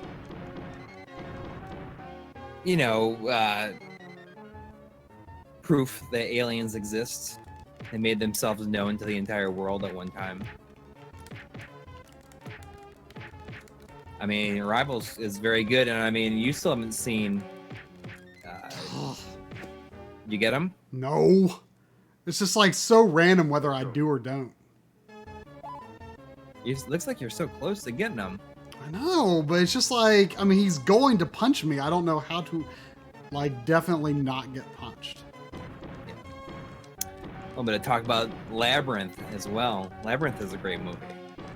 I've never seen Labyrinth. I saw, like, I always, like, associate, like, Labyrinth and Dark Crystal as, like, being very similar.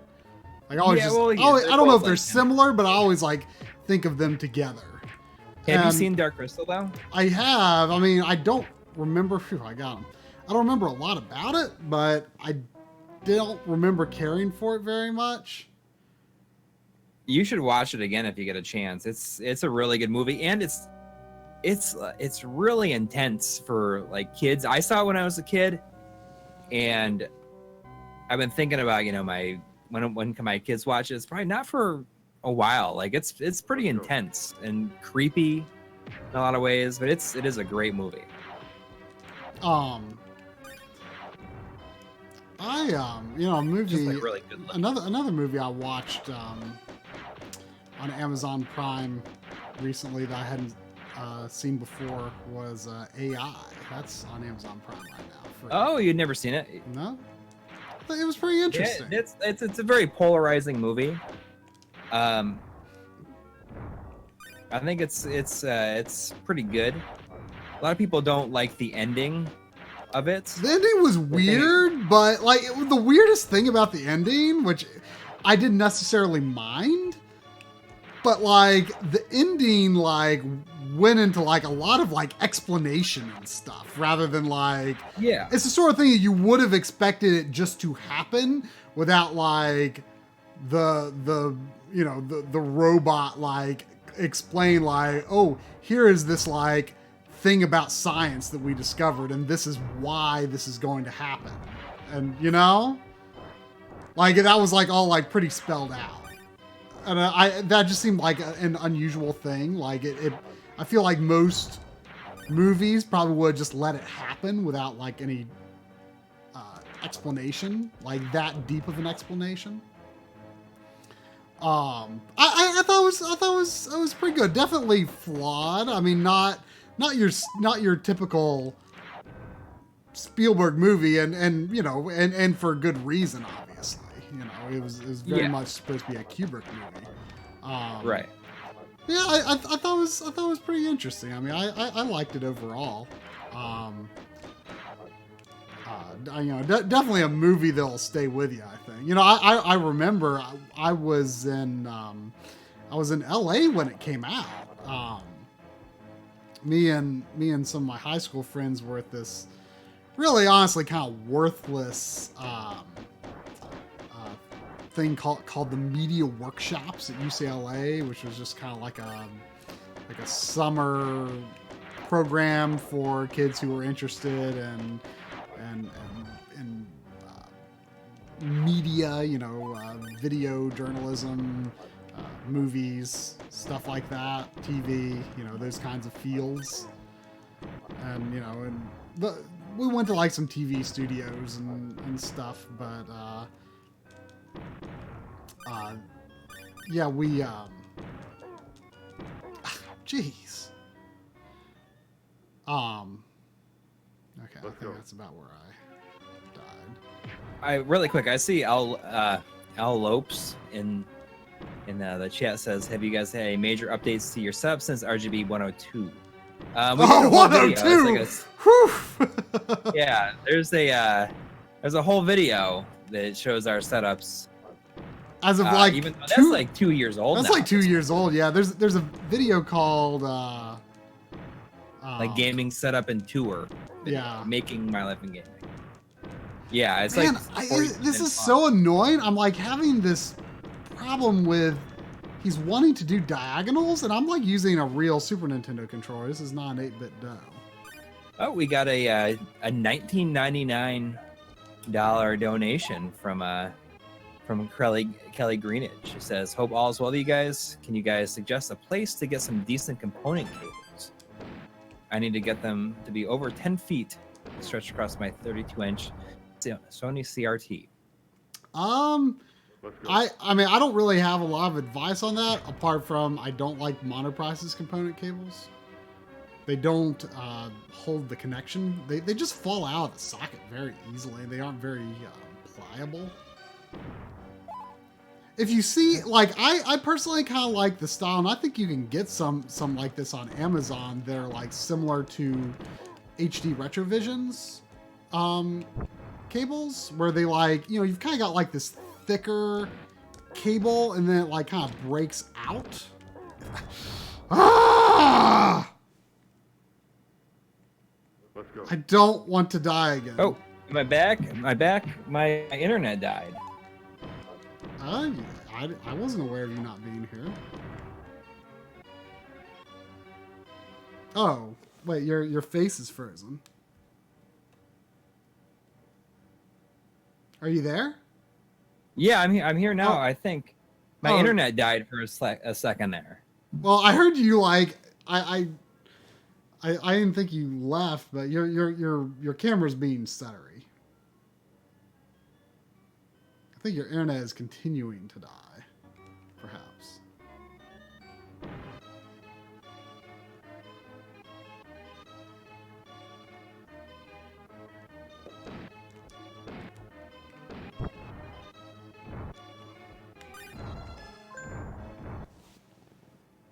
Okay, his internet officially died, I guess.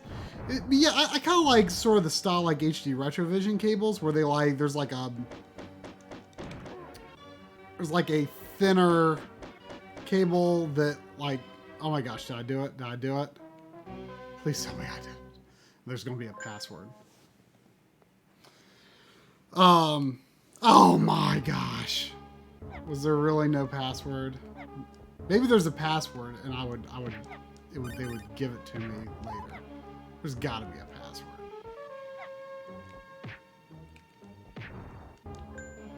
Corey's restarting, I guess.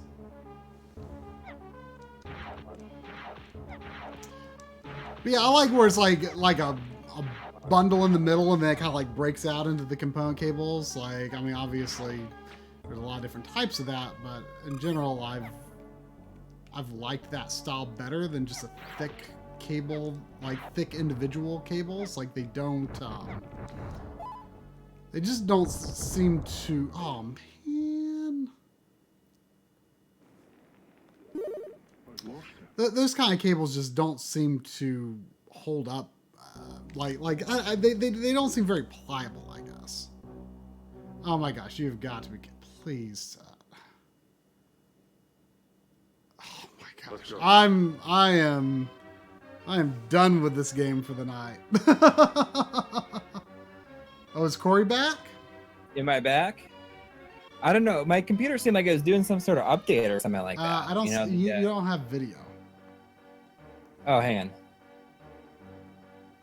There we go. There we go.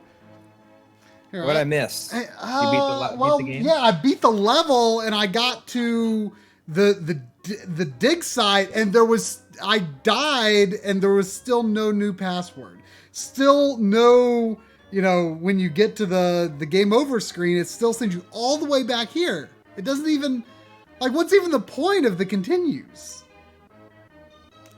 Like, there's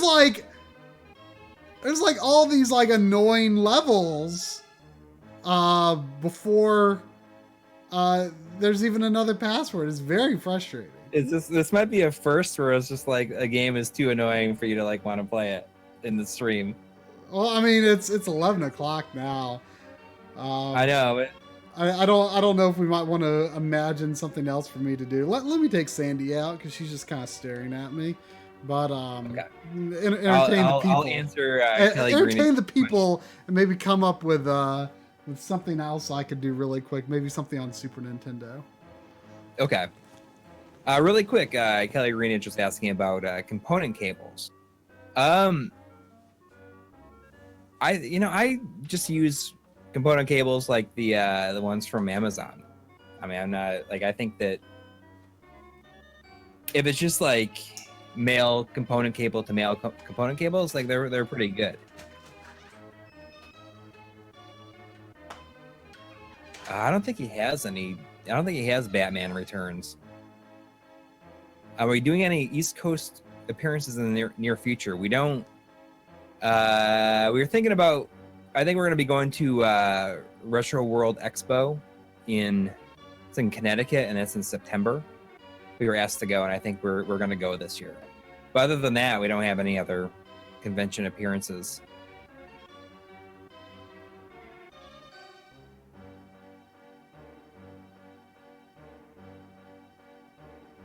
But Kelly Greenidge, I think you can just get like a 10-15 foot cable and it's going to be fine.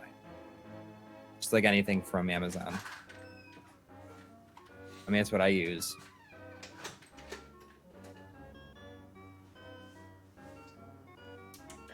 Six pack. I'll suggest that. That's a good idea.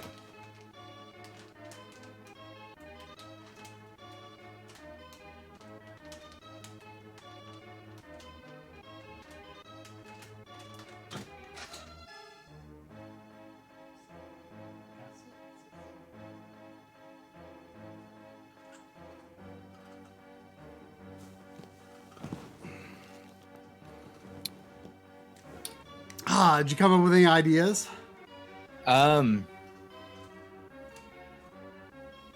Six Pack was saying you should play some Super Castlevania 4 since it's another game with a whip.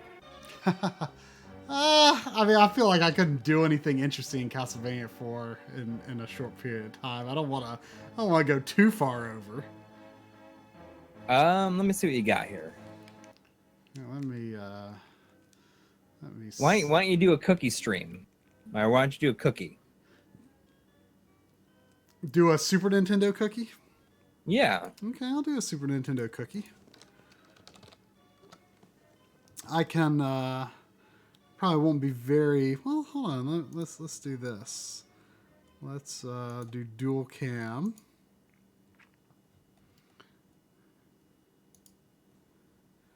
And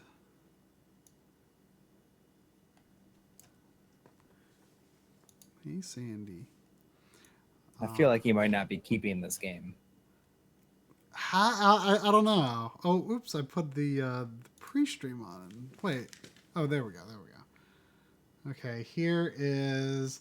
I haven't done this in a long time. Okay, here's the fortune cookie. So this is my backloggery. This is my backlog, which has a very bad number of 175 unfinished games. Didn't used to be that way.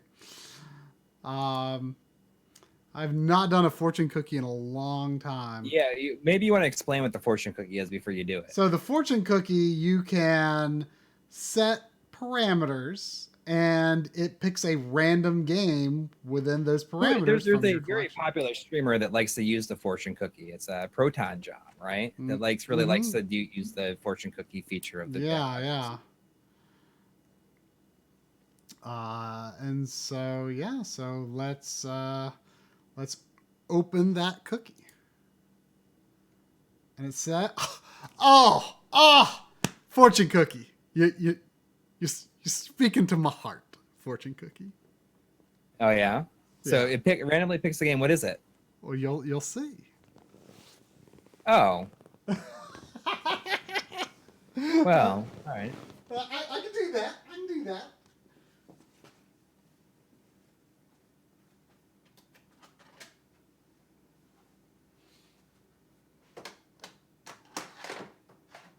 Yeah, fortune cookie feature is a lot of fun. I know, like I said, I think the Proton John does like a cookie stream where it just like picks, he plays whatever it picks. And technically we could do that sometime too. It might be a fun thing to do sometime.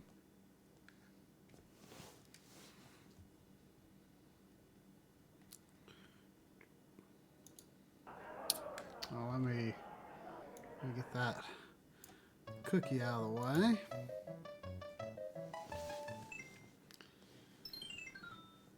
We can do a quick run through Mario 3.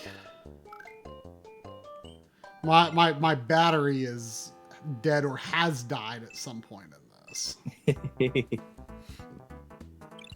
This is not the Plus Mario World version. No, I don't have That's that. the one I have. I wouldn't mind getting that someday, mostly just because of the alternate Luigi. Yeah.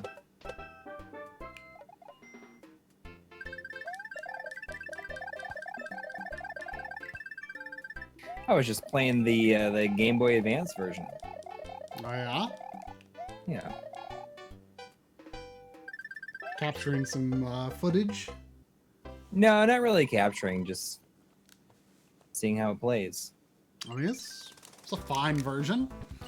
You know, it was, you know, all of those Super Nintendo ports on GBA were, you know, kind of coming out when I was in college. So I always saw them as like a really good way for me to have some of my old favorites with me while I was in college, because I only brought like current gen systems to college. Like I only brought GameCube and PS2 and Game Boy Advance. Later DS and PSP.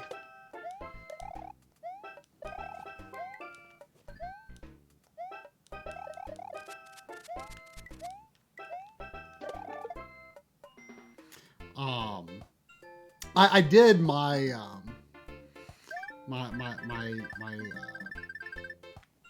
senior year. I did bring my Super Nintendo with me the last semester, but other than that, I only brought current stuff to college. What systems did you bring to college? Like I know you had PlayStation 1. Anything else? PlayStation 1. Dreamcast came out when I was away at college. PlayStation 1, Dreamcast, and PS2 are the ones that I had probably when I was living in a dorm. And then I had an apartment for my last year.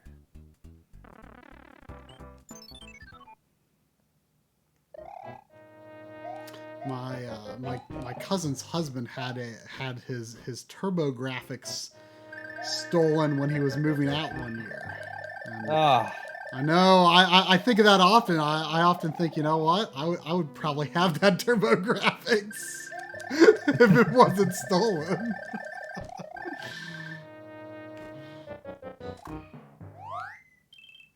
I think that was before they were dating, so I never got to see that TurboGrafx personally, but he had a lot of the good games, I think.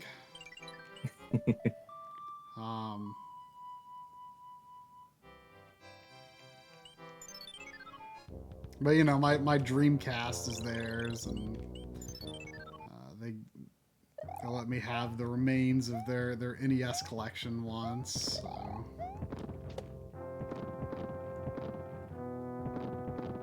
This version of this level is much easier because in the NES version the background is black, and so it's very hard to see the cannonballs and the bombs. Oh, very difficult. In a way, it's kind of cheaply difficult. I mean, I don't know if that was necessarily part of the design process, thinking we'll make it difficult because it's hard to see. I mean, you can see them, but you can only see the shine, the little shiny spot. Right. They're all black. You can see the bomb's feet. One time there's an old Backloggery highlight where I was playing through all of Mario 3 just kind of casually, and I wasn't using warps, and I just had not died. I didn't die the whole game until this level, and what happened was I was small, and I have a habit in Mario games of just holding the run button almost all the time. Which is of course also the grab button. And I was standing on top of a bomb cannon, and when you step on a bomb and they fall over, you can pick it up and throw it. Well, I was staying on top of the bomb cannon. It shot out, it hit my foot, and automatically went into my hands. And I didn't realize it had happened because I couldn't see the bomb clearly against the background. And so I blew up and died because I accidentally grabbed a bomb in the stupidest way possible. You've never been able to do that since. No, I don't think. I think I may have given it one other try somewhere. It wasn't intended to be no death run or anything like that. It just happened. It just happened. Yeah. And once that's why you couldn't do it on purpose. Right. It just happened. And it was no warps and no deaths, and then all of a sudden first level of, and I don't think I died again. I think it was the one death. PVM calibration repair video is still is still planned. I don't know when it's going to be. Obviously, we want to work with a professional on it. It could potentially play into our travel plans for this year. Absolutely. It would be nice to get that. If we got that done, I feel like we have to quit the channel. At this point, because it's the main, really the commitment that we have, I guess. Oh, there's a number of commitments we're still behind on, but that's probably the one that has come back to bite us the most. Yes. But I think it's going to happen. I think it's going to happen. I don't know when, but it will happen. Oh yeah. I don't know if I can see it being calibration. I don't think it's going to have much to do with repairs. But you never know.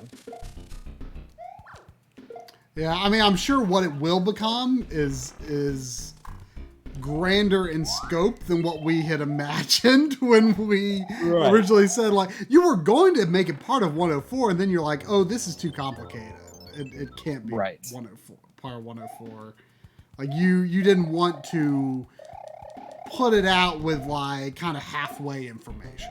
Like you... Right, and even at the time, I guess, we didn't have any RGB episodes that were as long as they were, which, if we were going to be doing... If we did 105 now, we probably would have put it in there. 104. Well, yeah. How long is 104? Because I want to say it was the longest RGB. It's like 23 minutes, I think. Was it the longest RGB at the time? Which, that sounds so quaint, 23 minutes. Yeah. Adam Jenkins, we were not invited to Missouri Game Con this year. I think it's only because I think that because Metal Jesus is going this year. It's like their main big guest,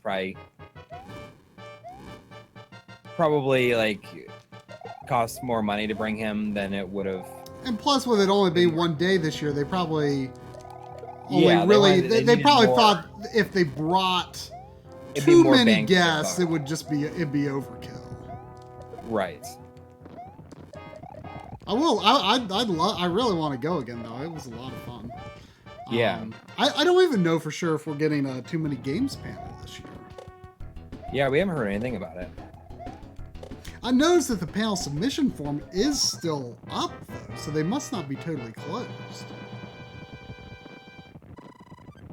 I mean, not that it matters, because we have done our submission.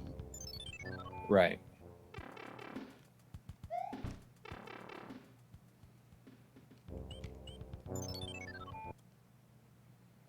But I think that we will be at Too Many Games.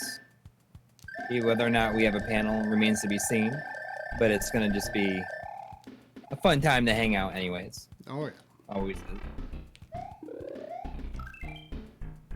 And probably Retro World Expo. Yeah, that's looking pretty darn likely.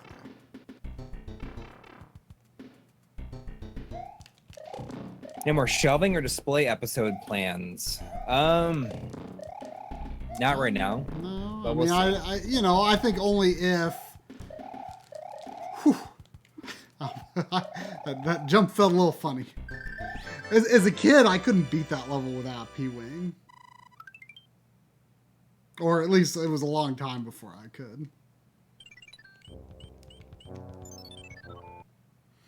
I always forget if the quicksand trick in this level is first one or second one. It's not the first one because you would...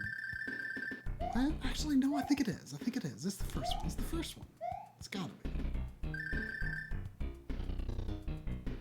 Yeah, it's the first one.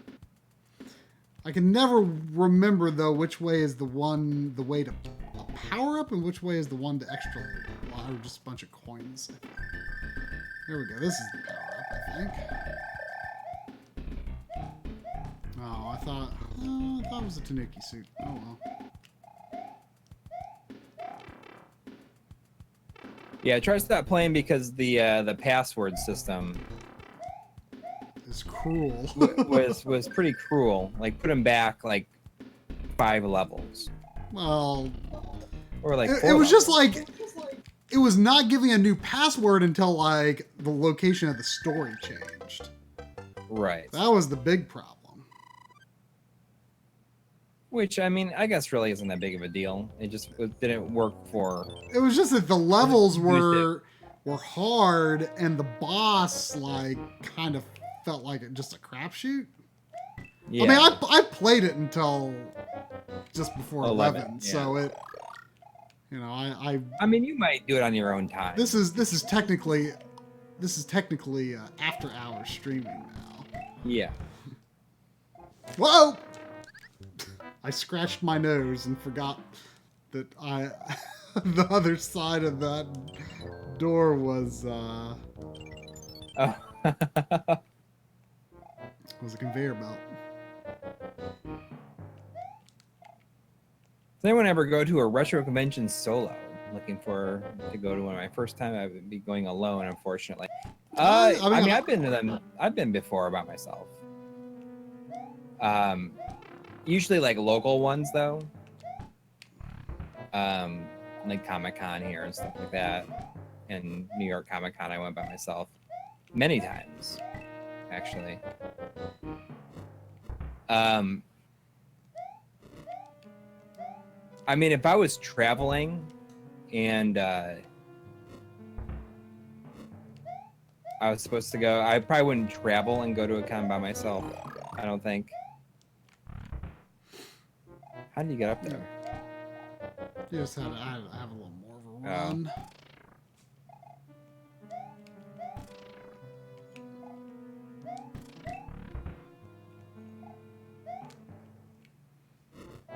What kind of things do people have as autograph?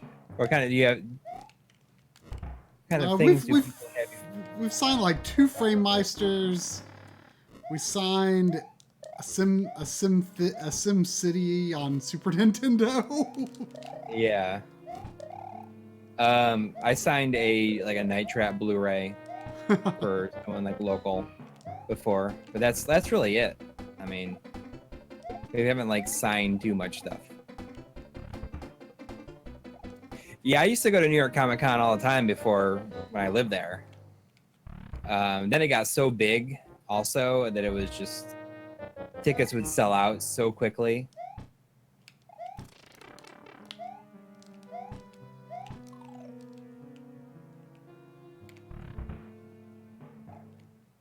Oh, Indiana Jones and Fate of Atlantis. That would be kind of fun, I guess. It would be fun to stream, I guess, sometime.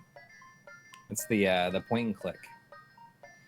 I remembered my way around that castle decently well. Like, it's always like I can like never like tell you the way around this level necessarily. I just like it's more of just a sense. It's like, I think that's it.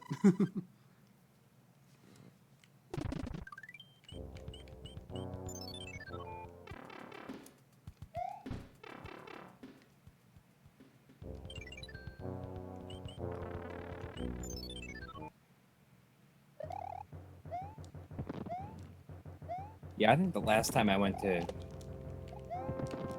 I used to have my passes right here. I could go get them. Hang on.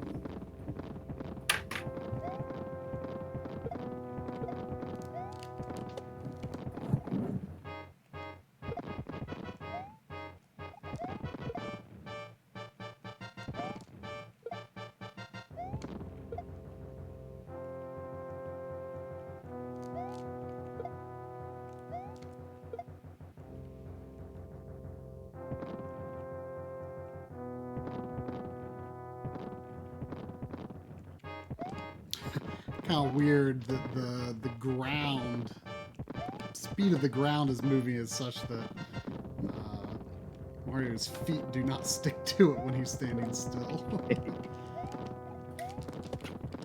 Let's. I can find it here. You know, this last tank level is actually, I think, the easiest of the tank levels. Shorter than that first one.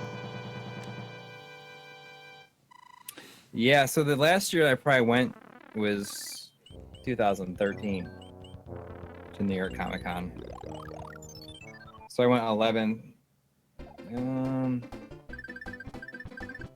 2011, 2012, and 2013.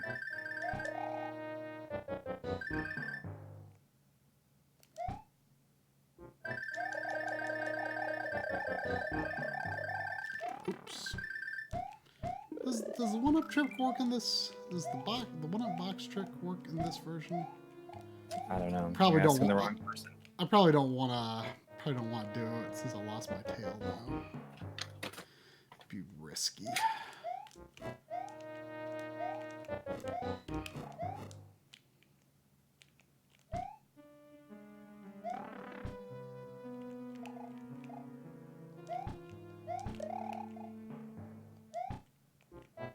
What is the best third-party Wii remote charger you recommend? I only use the Nikon one, and I don't recommend it because the batteries just don't last very long. I mean, they just kind of start having a poor charge,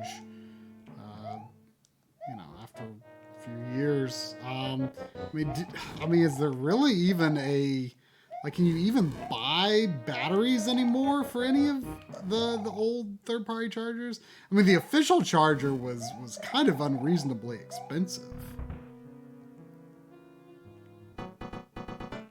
I don't know. I mean, I have a Wii U charger dock that takes Wii remotes and the Wii U gamepad. Oh, that's pretty cool. Do you use it? Does it? Yeah. But does it have like Wii remote slots? Yeah. Oh, well, that's pretty cool. Does it come with batteries for them or what? Yep. Some people responding to that video said you shouldn't leave batteries in a Wii remote not in use because it drains them over time. And for now, I'm just leaving the lithium batteries in there because, I mean, I may as well just see how bad that actually is for myself, Mm-hmm. It might not be that big of a deal. I mean, I just like to have I like to have them ready and not worry about them leaking. And I got sick of using charging docks for them because the batteries didn't last that great and it was taking up extra spots on my charging, and it was, honestly, ever since the Wii U came out, I didn't use the Wii a lot, and that kind of annoyed me because I liked the Wii. But it just never seemed convenient to use. But of course, then again, it was also part of, I guess you could say, the the effect of like the immediately preceding generation is like not that interesting. You know what I mean? Like, mm-hmm. I've got very limited desire to play PS3 stuff right now, but, maybe in another few years, I'll be like, oh, yeah, PS3 games, Yeah, it's hard to say, how I'm going to feel about PS3. I loved PS3, like, during its time. Yeah. I was I way feel like now it's going to feel like it feels so similar to what we're playing now anyways. Yeah, but just a little old. And the other thing is a lot of key games from that generation got, these new versions, definitive editions or whatever, the right. 1080p versions. And I think PlayStation 5 and the next Xbox are going to... I think they're going to be backwards compatible with the games now. I think that's the kind of the model they're working toward, especially Microsoft. Yeah. Like I think Microsoft is really building, I'm pretty sure, to a situation where all the way from original Xbox, like they're going to have these games playable on the new system. Does it only show the worlds that you beat during the ending credits? No, I think it showed all of them. I mean, I only beat World 8. Well, I mean, yeah. It showed all. Are the ones that you? I thought it only showed one. No, it showed all of them. It showed all of them. But now on the flip side, where I've had not much interest in PS3, I think a large part of that is because I kept up with PS3 throughout the generation. Right. I didn't own an Xbox 360 until just a few years ago, actually, and the backwards compatibility on Xbox One is so well done that it's like really invigorated my interest in the 360, especially like the games where they've added like the 4K mode to and stuff. And especially since 360 games are so cheap right now, like I've really been beefing up my 360 library just because I'm really fascinated by the backwards compatibility. Like it is emulation, but it's like also got, I think, some secret sauce in the chip that they tap into that has some 360 DNA in it, and it's really well done. Like it's so cool. I actually tested the other day the HDR that's in backwards compatible Mirror's Edge, which is like HDR and 4K. Like it's pretty bare bones HDR because it's like just using 10-bit color that already existed in the game code. So it's like they aren't like one of Microsoft's rules is they can't tweak the game code. They can only do things that the emulation layer allows them to do on top of that.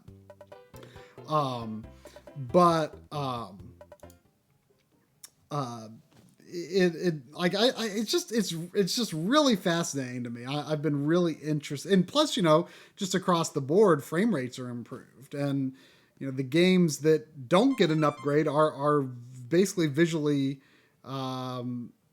indistinguishable, but with better frame rates. It's just really fascinating. Plus, it's a better controller than the 360 controller.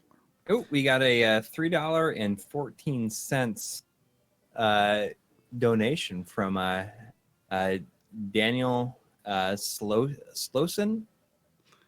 Well, I'm actually watching my video. Did something happen again? Huh? No, you're fine. Okay. I paused it so I gotta read it. It says, I'm actually watching you live. Yeah. Well, you're a little over 2 months late on Pi Day, but thank you very much all the same. And there it is. I maximized the window to be able to read that, and my chat window disappeared. And the refresh. But speaking of that stuff, I mean, we'll talk about that a bit in your 4K episode. Yeah, I wrote the Xbox One backwards compatibility stuff today, and I kind of gushed about it needlessly. I mean, it's maybe getting a little off topic, but it's like I'm just so fascinated by it because it's like it doesn't even financially make sense for Microsoft other than the goodwill it generates, Right. And that's what I love about it so much. Is it's like that's what Microsoft needs right now is like for people to still retain positive feelings for their brand because it was so trashed when the Xbox One was announced. And so they kind of need these good feelings going into the next generation so that people will buy the system right away. And, it's just, it's really cool. Like, I feel like it's healthy for the people who were the runaway champs in previous generations to be humbled in a following generation, because I feel like that's when they do interesting stuff. Like, the PS3, I felt like Sony's first party stuff was like really on top of things in the PS3 generation. Right. Because they had to regain people's trust and interest after, $599 US. And, I think same thing with Microsoft. They kind of thought like, oh, we can do anything. People like people are so loyal to Xbox Live and stuff like that. All their friends are going to stay on Xbox Live. And so everyone's going to just get Xbox again. We can do whatever the heck we want. And obviously that wasn't true. Right. And so I think Microsoft, as it's turned out, especially as what was his name? Don Matrick left. Like, I think, they've been doing interesting stuff, and I'm really excited to see what Microsoft does in next generation, because I think they're going to be ready, Yeah. I think they're going to be ready and they're going to be on top of things. The PS4, I really like the PS4. I think we've talked a lot, like, in part, this is because of our lack of time for modern games, because we've been focusing so much on the channel the past several years. And in a lot of ways, I feel like the current generation is passing me by. So, and as such, I think what's defined the PS4 so much for me are these smaller indie games that are, that in the previous generation would not have been getting these physical releases. And now they're getting so many of them. So it's really kind of these smaller games, these unexpected games that have defined the PS4 for me. But, PS4 is just like, it's PS4 is like, it's like it's good, it's great, it does everything right, but it doesn't do anything really interestingly. You know what I mean? Yeah. Like they aren't. It's safe. It's safe. It's just safe. But it's what it needs. I mean, it's doing quite well because of that. It is because they played so hard into being what Microsoft wasn't planning to be. And then Microsoft backpedaled, but it was, even though they backpedaled months before launch, it still wasn't enough. Like people already were all in on PS4. Well, and in part because of the price. I mean, you were getting the more powerful hardware for $100 less. Like there wasn't much arguing. You can tell that you wrote stuff about this today because you have a lot of things on your mind about it. I didn't write about You've been thinking about it. I didn't write about PS4 versus Xbox One or anything, but I just, and maybe it's just because I'm newer to the platform, it's fresher to me. But, I'm just like right now, I'm kind of like, yeah, Microsoft's doing interesting stuff. It's just it's been on my mind, I guess. Right. I saw someone asking what the next episode is going to be, and the next episode is going to be portable EverDrives. Yep. I shot my script for it today, so editing begins. Well, I don't know if I'll be able to string out all my audio, but editing begins tomorrow. Yeah, hopefully it's not going to be too crazy. I mean, the script, I think it was like it's going to be in the mid to high 20 minutes, I think. Which is, I mean, it only covers 3. I realize that there are other flash cards for other systems, and I address that. But this is basically, like, it focuses on the EverDrive brand of portable, meaning it covers the Game Boy EverDrive, the Game Gear EverDrive, and the Game Boy Advance EverDrive. And I'll be covering the the Neo Geo Pocket and hopefully the Atari Lynx one down the road. I mean, I don't have a Atari Lynx or an Atari Lynx flash cart, so I want to be able to just do both of those in one episode. Adam Jenkins says, off topic, but I keep seeing it. What is that black wizard character in the background of Try? This is Backlog. BAK''LAAG. He is the Dark Lord of the Backlog. He is given strength by the size of your unfinished game collection. And I have probably 200 plushies of him in boxes upstairs that you can purchase at Backloggery.com if you're interested. We haven't sold it in like 2 months. We've had them for 5 years. We ordered 500. We raised money to mass produce 500 plushies, and we've sold over half of them. I think there was a lot of frequent sales early on, but they trickled off over the years. My kids have one. It does not have a cloak anymore. You've got a naked Backlog somewhere in the house, and we call this bucking. He bucks. Are you gonna make him do it? I am making him do it. He really bucks.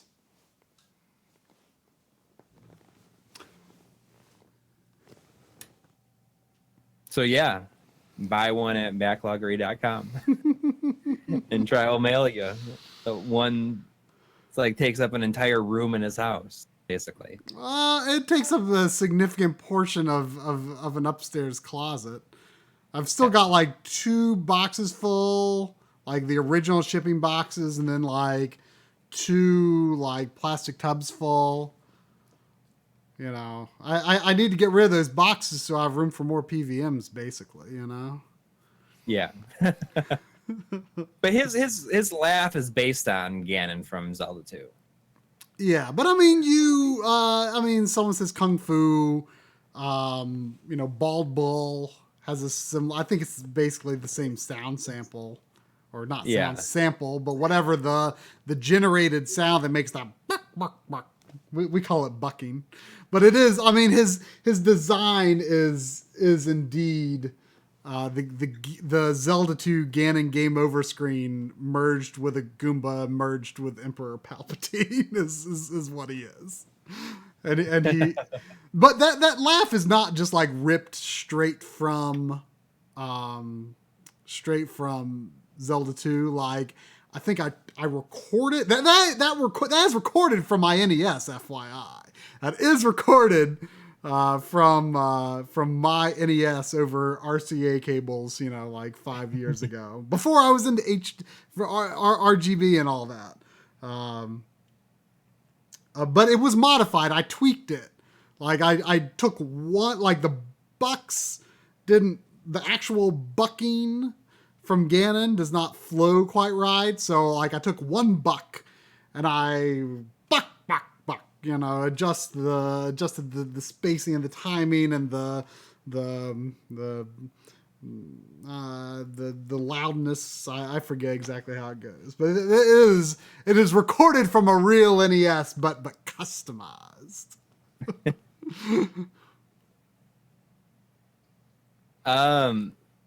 Let's see. I'm just talking about how he was the fifth to pre-order or to order a My Life in Gaming T-shirt. I'm thinking about like talking to somebody around here to see if I can actually get like some actual real proper made to order ones. Yeah, that'd be nice. Maybe you could have like a unique design on them or something. It'd be cool. It's just not the logo, but we'll see.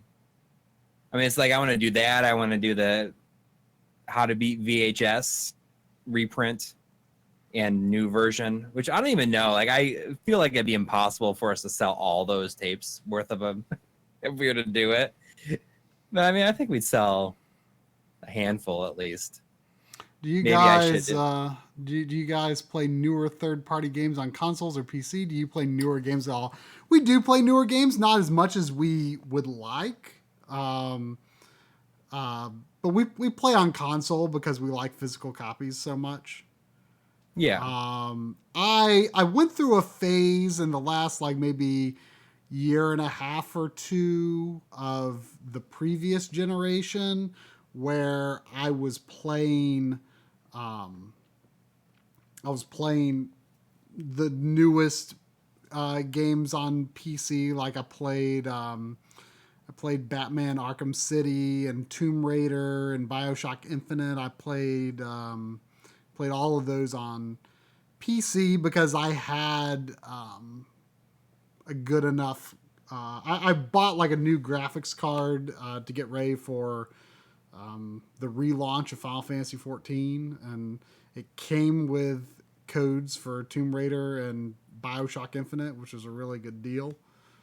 So I've definitely gone through phases with PC gaming, but I'm pretty hard out of PC gaming now, I would say. Like I am not opposed to playing games on PC, but I just don't have a lot of interest right now.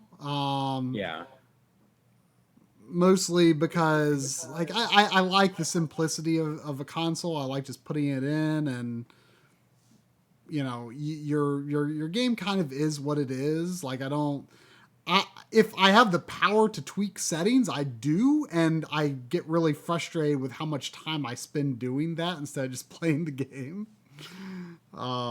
Which, I mean, that if you give me the power to do RGB and all that, I spend a ton of time tweaking too. But yeah, I like the physical copies so much, and right now I feel like I'm not like a 60 frames per second, gotta have it kind of guy. Like it's nice, but I feel that console versions are still, very good right now. See, Dustin Kramer is asking if we're ever going to do a video on the Action Max VHS games. I don't have any of them, but I think that would be a really fun thing to do. It's something I should definitely look into. I think it'd be a lot of fun. What's your latest retro pickup trying, Coury? Well, let me bring up my Backloggery page. Yeah, I should. I bought a few things yesterday. I got Deja Vu, Tiny Toons Adventure 2, and what else did I buy? It's one other NES game. I didn't even know there was a Tiny Toons Adventure 2 until yesterday. Have you tried it yet? Is it like the same gameplay? Yeah, I haven't tried it yet. Yeah, I didn't know that either. My most looking at my Backloggery history, my most recent retro beat was Kadash on Monday. We played that co-op on the Backloggery stream. It actually went pretty well. We only had to. Let me get what my most recent retro pickup was. Besides that, hang on. I tweeted about it really quick. Let me grab it though. Let me see. What was my most recent pickup? It was retro. Here's several new things. Okay. Well,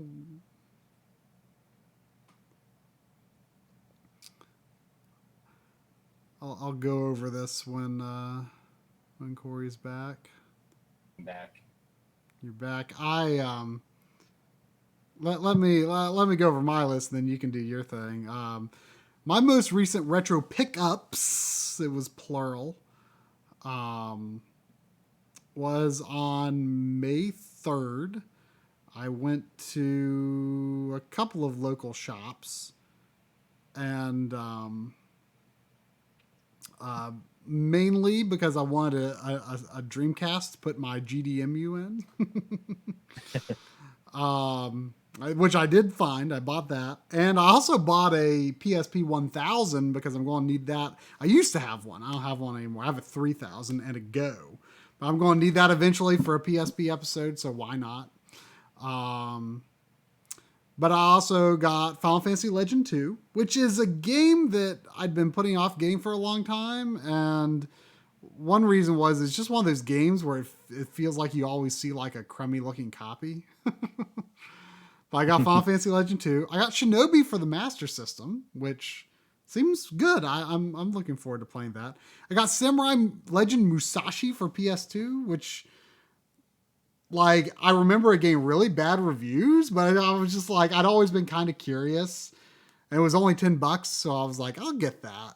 And I played a little bit. It seems kind of good. Like, the movement speed is slow, but it seems fun to play, and it's got like actually a really cool style. Like I think people really didn't like the very Nomura style artwork that was that was kind of the key artwork for the game, and it Nomura is okay, but he's kind of generic at this point, I feel, and I wasn't too into that either, but the game actually has this really awesome anime style, like not an anime style, but like a very like highly stylized, very dynamic animation FMV opening that it uses Nomura's designs, but it's almost in a different style. And then the game itself has this like really bold cell shaded style. It seems pretty good. Like it's much more unique than I thought it was going to be. It seems kind of cool. So I'm looking for that. I also got Mega Man Anniversary Collection, which I used to have, and it's it's not a great version of those games, but it's good material to have for recordings and comparisons and stuff. I also got just a standalone Super Mario Brothers for NES. I've always had the Mario Brothers Duck Hunt, which to me is the classic version of the game. But when we were in Chicago, I ended up with a standalone Duck Hunt. So I was like, well, I gotta get a standalone Mario one now too. So, and I also got Legend of Dragoon, Black Label Legend of Dragoon, which is a game that I've wanted for a while, but you never see you always see the green label, I feel. So the third NES game that I got. Huh? That's a lot of purchases. Well, it wasn't one day. I mean, this was one stop, Yeah. So I couldn't consider. Well, it was actually two stops. But if I was to answer what was my most recent retro pickup, well, it was those on one day. What was your big thing that you just got? Well, I was very excited about it. I mean, I don't know how excited the chat is going to be, but these don't pop up on eBay very often. But I bought this right here. Hang on, I can't. So this is the premiere issue of Video Games and Computer Entertainment magazine from December of 1988. And this was the very first video game magazine I ever bought. Wow. It looks like it's in decent shape. It's in much better shape than I was expecting. It's kind of crazy, like, reading it. And there's a 1989 buyer's guide in here. Like, that's mainly what it is, where it has like a lot of games listed. And I was thinking it'd be fun to kind of do a, at least with maybe the Master System segment, buyer's guide, and kind of do something like what you did with the Nintendo Power 100 games of all time. Mm-hmm. Just kind of go through each one and talk about my thoughts about them. Yeah.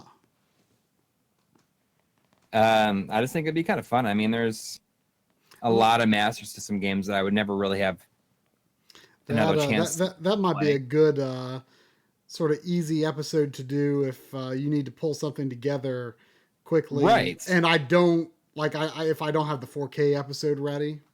My big goal is, get that done before E3. Yeah. That's my goal, because I think people. I saw someone asking if we're going to do something on HDR, an HDR RGB masterclass, and that is what that's going to be. There's significant talk about HDR, and in this video. Yeah. Unfortunately, we can't show our HDR to you, other than you'll see it on my TV, but it's there's stuff that's like blown out white where there is detail on the TV, just because my camera can't capture the full range of HDR, and your TV or your computer monitor most likely would not be able to see it anyway. Yeah, but you're going to do some stuff that kind of simulates what it does. Yeah, I've got some ideas to do it. I already shot some video off to sort of give me some ideas. I may use that exact example, but it's just the thought.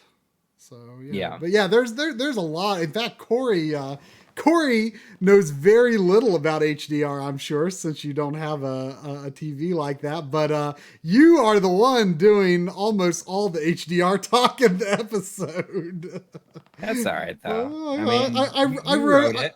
I wrote it for you. Well, sort of the way the episode is structured, since I'm the one with the 4K HDR TV and the PS4 Pro and the Xbox One X. So I kind of talk about my experiences setting this up and some of the pitfalls I ran into, and do this, don't do that. Whereas you talk, your parts of the script are more like the facts. This is what HDR is. This is the kind of equipment you need to buy, and this kind of stuff. Right. There's a much more difficult script than you thought it was going to be. Yeah. I mean, I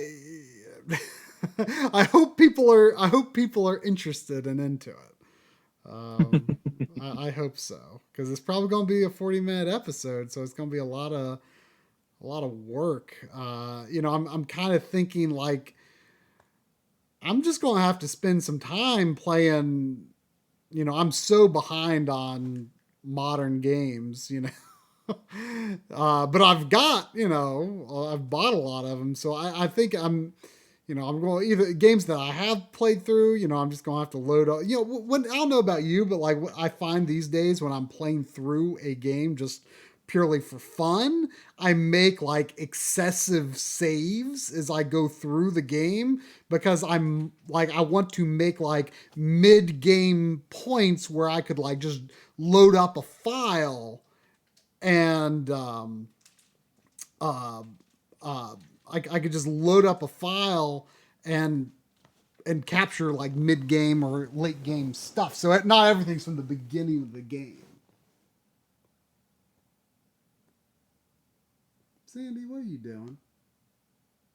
It's gonna be fun. It's gonna be a big one. So I gotta do this EverDrives and pick up the slack and probably do more while you're working on that, which is fine. I think that I'm gonna be able to get some stuff in order and get some episodes out fairly quickly.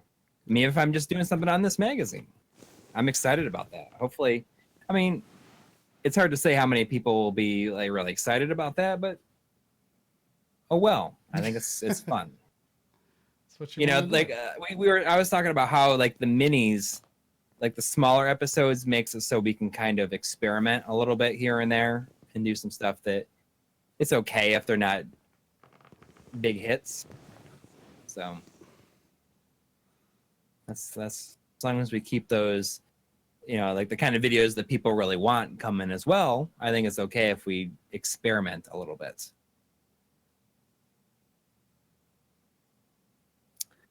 But is that gonna? It's almost midnight. I just like talked for an hour beyond.